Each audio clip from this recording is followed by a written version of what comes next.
सत श्री अकाल दोस्तों, तुसीं सुन रहे हो लड़ीवार नावल। बस अजे इन्ना ही पेश है नावल का कांड नंबर 11।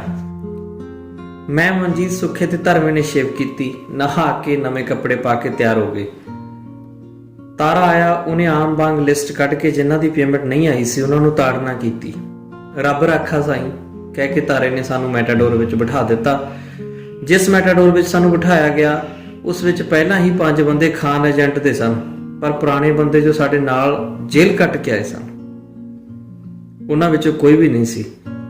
साडे पुछण ते उन्हां दस्सिया जेल विच आए 2 बंदे रमेश ते गोरा जिहा सलीम काफ़ी बीमार हन। बैन भजदी घट खड़कदी ज़्यादा सी। कई घंटे चलण तो बाद बैन रुकी। 5 मिनट बाद फिर तोर लई। जिवें रब राखा साईं कह के तारे ने आपां नूं तोरिया, मैनूं अजे भी खैर नहीं लगदी। सुखा हੱਸਣ लगा। ओ यार रब दा नां लै लै, चंगा सोच। धर्मा बोलिया, कोई इहो ਜਿਹੀ ਥਾਂ देख के बैन रखवाओ जिथे लिखिया होवे देखो कुत्ता पेशाब कर रहा है, नहीं तो मेरी नाड़ी फट जानी है। यार इनू तो सरकारां भी नहीं रोक सकदियां। धर्मा औखा जिहा पिया सी, पर बैन साडे रोकण ते भी किते ना रुकी। आखिर जर्मन दा बार्डर आ ही गया। चारे पासे दरख्त ही दरख्त सन। हनेरा सी, ठंड सी। दूर दिखाई दे रहे टावे टावे घरां 'च लाइटां जग रहीआं सन। एक घर अगे बैन रुकी। सानू मकान अंदर लै गए। उत्थे 4 अफगानी बंदे, 3 औरतां ते 4 उन्हां दे बच्चे पहलां ही बैठे सन। असीं उन्हां नूं देख के घबरा गए। बाद विच पता लगा वो साडे हमसफर सन। देख ला सुखिया, तू एवें मोक मारी जाना है। इत्थे तां छोटे छोटे जवाक भी डौंकी लाउंदे ने। मनजीत सुखे नूं छेड़न लगा। सुखा हसरत भरियां नज़रां नाल बच्चों नूं देख रहा सी। एक छोटे ਜਿਹੇ बच्चे ਵੱਲ देख के कहंदा, मेरा मिंटू जिहा इहो जिहा ही है। उन्हें बच्चे नूं गोदी चुक लिया। बच्चा उपरे बंदे कोलों छुट्टण दा यतन करन लगा। काफ़ी समय बाद एक पोलैंड दा फुर्तीला जिहा मुंडा आया। सानू सारिआं नूं पिछे आउण लई कह के अगे तुर गया। टिकी हुई रात सी। रोंदे कुत्ते किसी बदशगनी वांग लग रहे सन। थोड़ी देर बाद असी नहर के कंढे पहुंच गए। कोई किश्ती नहीं दिखाई दे रही सी, ना ही उस मुंडे कोल कोई जही चीज सी जिस विच हवा भर के पिछली बार डौंकर ने किश्ती बना ली सी। फुर्तीले डौंकर ने सानू पैंटां उतां चढ़न लई कहा। सारे हैरान सन। एक दूजे नूं देख के पैंटां खोलण लगे। नहर च उतर के मुंडे ने इशारे नाल दस्सिया कि पानी थोड़ा ही है। भावें नहर बहुत चौड़ी नहीं सी, पानी भी घट ही लगता सी, पर तेज सी अते ठंडा बहुत सी। सानू पिछे आउण दा इशारा करके डौंकर मुंडा पानी विच उतरन लगा। अफगानी बंदे ते औरतां भी उन्हां दे पिछे तुर गईयां, उतर गईयां। एक औरत ते उहदे 3 बच्चे उत्थे ही खड़े सी। शायद उहदा पति नाल नहीं सी। साडे पुछण ते उहने हिंदी च दस्सिया उहदा पति अफगान की लड़ाई च मारिया गया। मिंटू वर्गा बच्चा सुखे ने मोढे ते बिठा लिया। एक बच्चा मैं मोढियां ते चुक लिया। पानी च उतरदा सुखा बोलिया, चढ़ जा बच्चा सूली, राम भली करेगा। बर्फ वर्गे ठंडे पानी ने चरचराहट छेड़ दी। असी डौंकर दे पिछे पिछे जा रहे सां। पानी लक तो टप के छाती तक आ गया। साडे मन अंदर भी छलप छलप हो रही सी। मेरा पैर अचानक तिलक गया। पानी विच डुबकणी लग गई। बच्चा मोढे तो डिग गया। मैं डुबकियां खांदे ने बच्चे दी लत्त ना छड्डी। सुखे ने रौला पाया। डौंकर मुंडा तैर के साडे कोल आ गया। फिर असी कंढे वल तुरन लगे। रो रो के बच्चे दा बुरा हाल हो गया। सानू सुख सांद नाल कंढे ते देख के धर्मा खुश होके बोलिया, लै भा जित लई जंग। सबना ने कपड़े निचोड़ के पाए। डौंकर दे पिछे पिछे मकाना दे पिछवाड़े वाली छोटी जही झोंपड़ी वाल हो तुरे। मकान अंदर अग बाल के सेकिया। उत्थे नेड़े ही एक उच्ची कंध सी जिहड़ी 7 फुट उच्ची सी। असीं ਉਹ टप्पणी सी। की ये वर्लिन दी कंध है? सुखा पुछदा। कहंदे ने ਉਹ ਤਾਂ ਢਾਤੀ। मनजीत बोलिया, कंधां ਢਹਿੰਦੀਆਂ कित्थे ने? साडे हाकमां ने तां ਥਾਂ ਥਾਂ खड़ियां कीतियां होईयां ਜਿਹੜੀਆਂ आम ਅੱਖਾਂ ਨਾਲ नहीं दींदियां। ਆਪਾਂ ਨੂੰ ਮਾੜੇ ਸਮੇਂ ਨੇ ਦਿਖਾ ਦਿੱਤੀਆਂ। ਆਪਣੇ ਨਾਲ ਤਾਂ ਉਹੀ ਹੋਈ ਆ। ਆਖੇ ਕੰਮ ਤਾਂ ਵਿਆਹੀਆਂ ਵਾਲੇ ਸਿੱਖ ਗਈ ਕੁੜੀ ਕੁਵਾਰੀ। ਸੁੱਖਾ ਬੋਲਿਆ। ਅਫਗਾਨੀ ਬੰਦੇ ਕੰਧ ਟੱਪ ਗਏ। ਮੈਂ ਤੇ ਸੁੱਖੇ ਨੇ ਭਿੱਜੇ ਕੱਪੜਿਆਂ ਵਾਂਗ ਪਿਜੜੇ ਕੱਪੜਿਆਂ ਵਾਲੀਆਂ ਅਫਗਾਨੀ ਔਰਤਾਂ ਤੇ ਬੱਚਿਆਂ ਨੂੰ ਕੰਧ ਉੱਪਰ ਚਾੜਿਆ। ਫਿਰ ਆਪ ਕੰਧ ਟੱਪ ਗਏ। ਇੱਕ ਬਾੜੇ ਵਰਗੀ ਥਾਂ ਦੇ ਹਨੇਰੇ ਖੂੰਜੇ ਵਿੱਚ ਸਾਰੇ ਸਹਿਮ ਕੇ ਬੈਠ ਗਏ, ਜਿੱਥੇ ਕੋਈ ਯਹੂਦੀ ਹਿਟਲਰ ਤੋਂ ਡਰ ਕੇ ਬੈਠਾ ਹੋਵੇ, ਜਿਵੇਂ ਕੋਈ ਯਹੂਦੀ ਹਿਟਲਰ ਤੋਂ ਡਰ ਕੇ ਬੈਠਾ ਹੋਵੇ। ਡਾਕਰ ਪਤਾ ਨਹੀਂ ਕਿੱਧਰ ਅਲੋਪ ਹੋ ਗਿਆ। ਕਾਫੀ ਦੇਰ ਬਾਅਦ ਇੱਕ ਹੋਰ ਲੰਮੀ ਵੈਨ ਆ ਗਈ। ਸਾਰੇ ਉਸ ਵਿੱਚ ਬੈਠੇ। ਤੇਜ਼ ਰਫ਼ਤਾਰ ਦੌੜਦੀ ਗੱਡੀ ਜਰਮਨ ਦੇ ਛੋਟੇ ਸ਼ਹਿਰ ਪਹੁੰਚ ਗਈ। ਉੱਥੇ ਜਾ ਕੇ ਵੈਨ ਵਾਲੇ ਨੇ ਉਤਾਰ ਦਿੱਤਾ। ਅਸੀਂ ਉਹਨੂੰ ਕਿਹਾ ਸਾਨੂੰ ਗੁਰਦੁਆਰਾ ਸਾਹਿਬ ਛੱਡਾ, ਪਰ ਉਹ ਨਾ ਮੰਨਿਆ। ਸ਼ਾਇਦ ਉਹਨੂੰ ਪਤਾ ਨਾ ਲੱਗਾ, ਅੱਗੇ ਪਤਾ ਨਹੀਂ ਲੱਗ ਰਿਹਾ ਸੀ, ਅੱਗੇ ਪੁਲਿਸ ਹੈ। ਬੱਚੇ ਵੈਨ 'ਚ ਉਤਰ ਕੇ ਸਾਰੇ ਆਲੇ ਦੁਆਲੇ ਦੇਖ ਰਹੇ ਸਨ। ਜਰਮਨ ਤਾਂ ਆ ਗਏ, ਜਿਵੇਂ ਉੱਥੇ ਸਾਂਭਣ ਵਾਲੀ ਸਾਡੀ ਮਾਸੀ ਬੈਠੀ ਹੁੰਦੀ ਹੈ। ਹੁਣ ਕਿੱਥੇ ਜਾਈਏ? ਸੁੱਖਾ ਬੋਲਿਆ। ਜਿਹੜੇ ਗੁਰਦੁਆਰਾ ਸਾਹਿਬ ਜਾਣਾ ਉਹਦਾ ਨਾਂ ਕੀ ਹੈ? ਮਨਜੀਤ ਨੇ ਪੁੱਛਿਆ। ਗੋਲਡਨ ਟੈਂਪਲ, ਧਰਮਾ ਬੋਲਿਆ। ਓਏ ਗੋਲਡਨ ਟੈਂਪਲ ਤਾਂ ਇੱਕ ਹੀ ਆ, ਉਹ ਅੰਮ੍ਰਿਤਸਰ ਆ।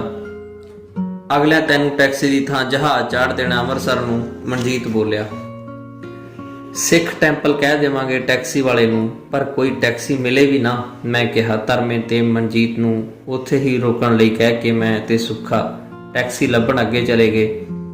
ਟੈਕਸੀ ਲੱਭਦੇ ਅਸੀਂ ਕਾਫੀ ਦੂਰ ਨਿਕਲ ਗਏ ਸੀ। ਅਸੀਂ ਚਾਹੁੰਦੇ ਸੀ ਕਿ ਕੋਈ ਭਾਰਤੀ ਬੰਦਾ ਹੀ ਮਿਲ ਜਾਵੇ, ਉਹ ਤੋਂ ਕੋਈ ਰਾਹ ਪੁੱਛ ਲਈਏ। ਅੱਗੇ ਜਾਂਦੀ ਪੁਲਿਸ ਦੀ ਗੱਡੀ ਸਾਡੇ ਕੋਲ ਆ ਕੇ ਹੌਲੀ ਹੌਲੀ ਰੁਕਣ ਲੱਗੀ। ਮੇਰੀ ਧੜਕਨ ਤੇਜ਼ ਹੋ ਗਈ। ਲੈ ਭਾ, ਫਿਰ ਮਾਰੇ ਗਏ, ਸੁੱਖਾ ਬੋਲਿਆ।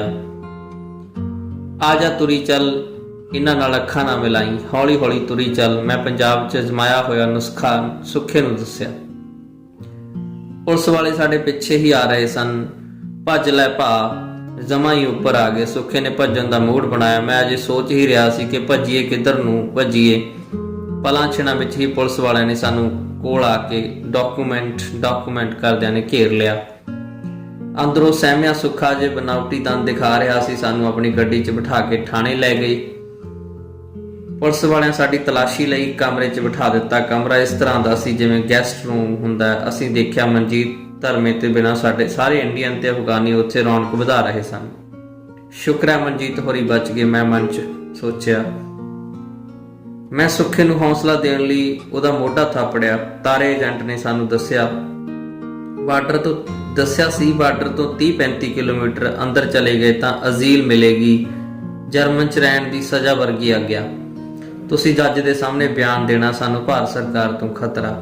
ਵੀਕਐਂਡ ਹੋਣ ਕਰਕੇ ਮੁੱਢਲੀ ਕਾਗਜ਼ੀ ਕਾਰਵਾਈ ਜਿਹੀ ਕੀਤੀ ਗਈ। ਸੋਮਵਾਰ ਨੂੰ ਡੋਲ ਮੈਚਰ ਦੋ ਭਾਸ਼ੀਆ ਆਏ ਤਾਂ ਬਾਕੀ ਕਾਰਵਾਈ ਹੋਈ ਸੀ। ਜਰਮਨ ਦੀ ਹਵਾਲਾਤ ਪੋਲੈਂਡ ਦੀ ਜੇਲ੍ਹ ਨਾਲੋਂ ਵੱਖਰੀ ਸੀ, ਚੰਗੀ ਸੀ। ਸਾਰੇ ਬੰਦੇ ਇੱਕ ਕਮਰੇ 'ਚ, ਔਰਤਾਂ ਦੂਜੇ ਕਮਰੇ ਵਿੱਚ ਬੰਦ ਕਰ ਦਿੱਤੇ। 2 ਦਿਨ ਉਦਾਸੀ ਛਾਈ ਰਹੀ। ਸੁੱਖਾ ਅਫਗਾਨੀ ਬੱਚੇ ਵੱਲ ਦੇਖ ਆਪਣਾ ਮਿੰਟੂ ਯਾਦ ਕਰਕੇ ਅੱਖਾਂ ਭਰ ਆਇਆ। ਸੋਮਵਾਰ ਨੂੰ ਜੱਜ ਨੇ ਪੇਸ਼ ਕੀਤਾ ਗਿਆ।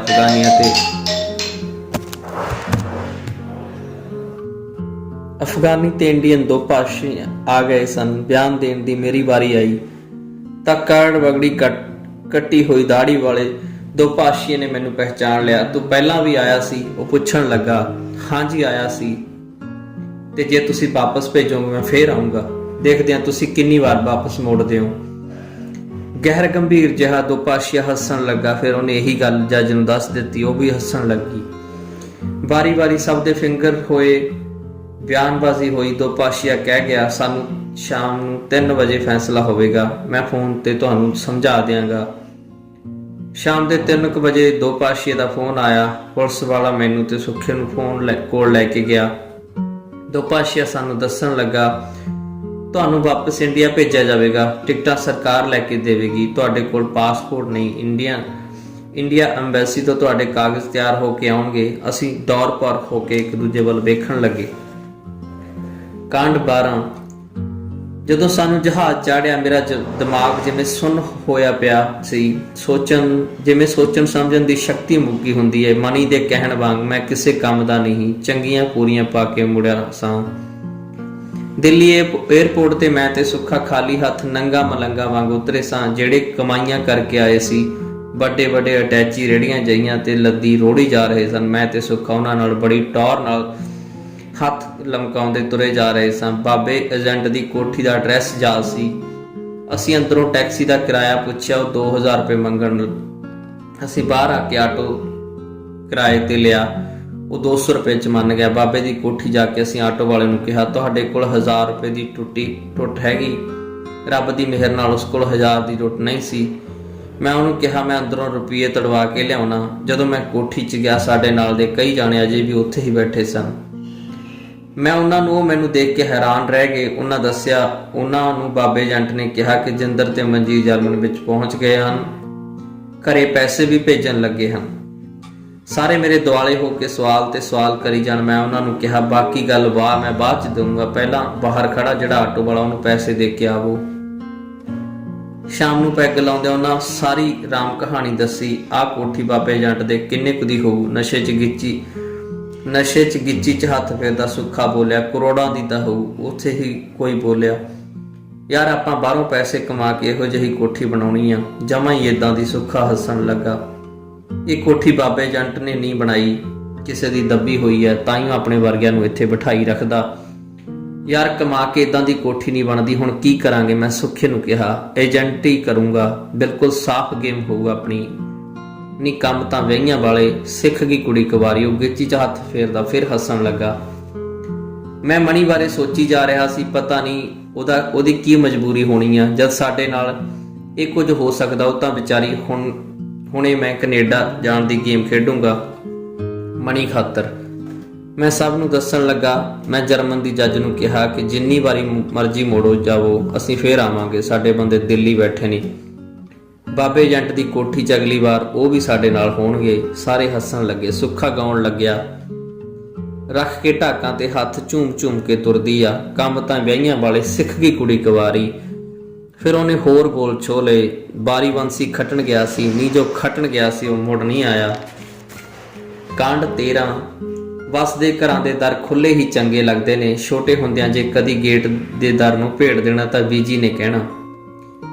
ਦਿੱਲੀੋਂ ਆ ਕੇ ਦੇਖਿਆ, ਮੇਰੇ ਸਾਹਮਣੇ ਸਾਡਾ ਉਜੜਿਆ ਘਰ ਸੀ। ਗੇਟ ਨੂੰ ਲੱਗਿਆ ਹੋਇਆ ਜਿੰਦਾ ਦੇਖ ਕੇ ਅੰਦਰੋਂ ਰੁੱਗ ਜਿਹਾ ਭਰਿਆ ਗਿਆ। ਉਖੜੇ ਮਨ ਤੇ ਮਸੀਂ ਕਾਬੂ ਪਾਇਆ, ਦੇਹੜੀ ਤੇ ਮੱਥਾ ਟੇਕਿਆ। ਕਿੰਨੇ ਹੀ ਦੇਸ਼ ਘੁੰਮ ਆਇਆ ਸਾਂ, ਦਿੱਲੀ ਦੱਖਣ ਗਾਹ ਆਇਆ ਸਾਂ। ਜਿਹੜਾ ਸਕੂਨ ਘਰ ਆ ਕੇ ਮਿਲਿਆ ਉਹ ਕਿਤੇ ਨਹੀਂ ਸੀ। ਘਰ ਦੀਆਂ ਚਾਬੀਆਂ ਮਨਜੀਤ ਦੇ ਘਰੇ ਸੀ। ਮੇਰੇ ਬਾਅਦ ਉਹੀ ਘਰ ਨੂੰ ਖੋਲਦੇ, ਸਫਾਈ ਵਗੈਰਾ ਕਰਦੇ ਰਹੇ ਸਨ। ਰਾਤ ਹੋ ਚੁੱਕੀ ਸੀ। ਮੈਂ ਜਾਣਬੁੱਝ ਕੇ ਹਨੇਰੇ ਹੋਏ ਪਿੰਡ ਵੜਿਆ ਸਾਂ। ਲੋਕਾਂ ਦੀਆਂ ਚੁਭਵੀਆਂ ਨਜ਼ਰਾਂ ਦਾ ਸਾਹਮਣਾ ਕਰਨ ਤੇ ਦੁਖੀ ਕਰ ਦੇਣ ਵਾਲੇ ਸਵਾਲਾਂ ਦਾ ਜਵਾਬ ਦੀ ਅਜੇ ਮੇਰੇ ਵਿੱਚ ਹਿੰਮਤ ਨਹੀਂ ਸੀ। ਕਿੰਨਾ ਹੀ ਚਿਰ ਮੈਂ ਦਰਾਂ 'ਚ ਖੜਾ ਅਥਰੂ ਕੇਰਦਾ ਰਿਹਾ, ਜਿਵੇਂ ਕੋਈ ਆਪਣਿਆਂ ਦੇ ਗਲ ਲੱਗ ਕੇ ਰੋ ਰਿਹਾ ਹੋਵੇ। ਇਸ ਭਰੀ ਭਰਾਈ ਦੁਨੀਆ 'ਚ ਮੇਰਾ ਆਪਣਾ ਕੌਣ ਸੀ? ਮਨਜੀਤ ਦੇ ਘਰ ਜਾਣ ਦੀ ਹਿੰਮਤ ਨਹੀਂ ਹੋ ਰਹੀ ਸੀ। ਉਹਦੇ ਘਰ ਜਾ ਕੇ ਕੀ ਦੱਸਾਂ? ਸੱਚ ਦੱਸਾਂ ਕਿ ਉਹਨਾਂ ਨੂੰ ਦੁਖੀ ਕਰ ਦੇਵਾਂ ਜਾਂ ਝੂਠ ਬੋਲ ਕੇ ਹੁਣ ਮਨਜੀਤ ਸੈੱਟ ਆ ਉਹਨਾਂ ਨੂੰ ਖੁਸ਼ ਕਰ ਦੇਵਾਂ? ਜਿਵੇਂ ਭੁੱਖਾ ਬੰਦਾ ਰੋਟੀ ਕਰਦਾ, ਉਵੇਂ ਹੀ ਇਹ ਪੈਸੇ ਨਾਲੋਂ ਟੁੱਟੇ ਹੋਏ ਪੈਸੇ ਪੁੱਛਣਗੇ। ਉਧਰ ਕਿਹੜਾ ਪੈਸੇ ਦਰਖਤਾਂ ਨੂੰ ਲੱਗਦੇ ਨੇ, ਬਈ ਤੋੜ ਕੇ ਭੇਜ ਦੇਵੇਗਾ। ਜੇ ਉਧਰ ਉਹਨੂੰ ਕੰਮ ਮਿਲ ਵੀ ਗਿਆ, ਪਹਿਲਾਂ ਆਪ ਸੈੱਟ ਹੋਵੇਗਾ। ਉੱਥੇ ਖਾਣਾ, ਰਹਿਣ ਲਈ ਮਕਾਨ ਦਾ ਕਿਰਾਇਆ, ਹੋਰ ਬਥੇਰੇ ਖਰਚੇ ਨੇ। ਇਹ ਸੋਚਦਾ ਮਨਜੀਤ ਦੇ ਘਰ ਵੱਲ ਤੁਰ ਪਿਆ। ਉਸ ਘਰ ਵਿੱਚ ਮੈਨੂੰ ਮੁਹੱਬਤ ਕਰਨ ਵਾਲੇ 3 ਜੀਅ ਵਸਦੇ ਨੇ। ਮਨਜੀਤ ਦਾ ਡੈਡੀ ਚਾਚਾ ਨਾਇਬ ਸਿੰਘ, ਮਨਜੀਤ ਦੀ ਮੰਮੀ ਹਰਪਾਲ ਤੇ ਭੈਣ ਨੀਨਾ। ਭਾਵੇਂ ਅਸੀਂ ਇਹਨਾਂ ਦੇ ਸਕੇ ਨਹੀਂ, ਸਾਡੀ ਜ਼ਮੀਨ ਦੀ ਨਾਲ ਵੱਟ ਸਾਂਝੀ ਸੀ, ਪਰ ਫਿਰ ਵੀ ਮਨਜੀਤ ਮੇਰਾ ਦੋਸਤ ਸੀ।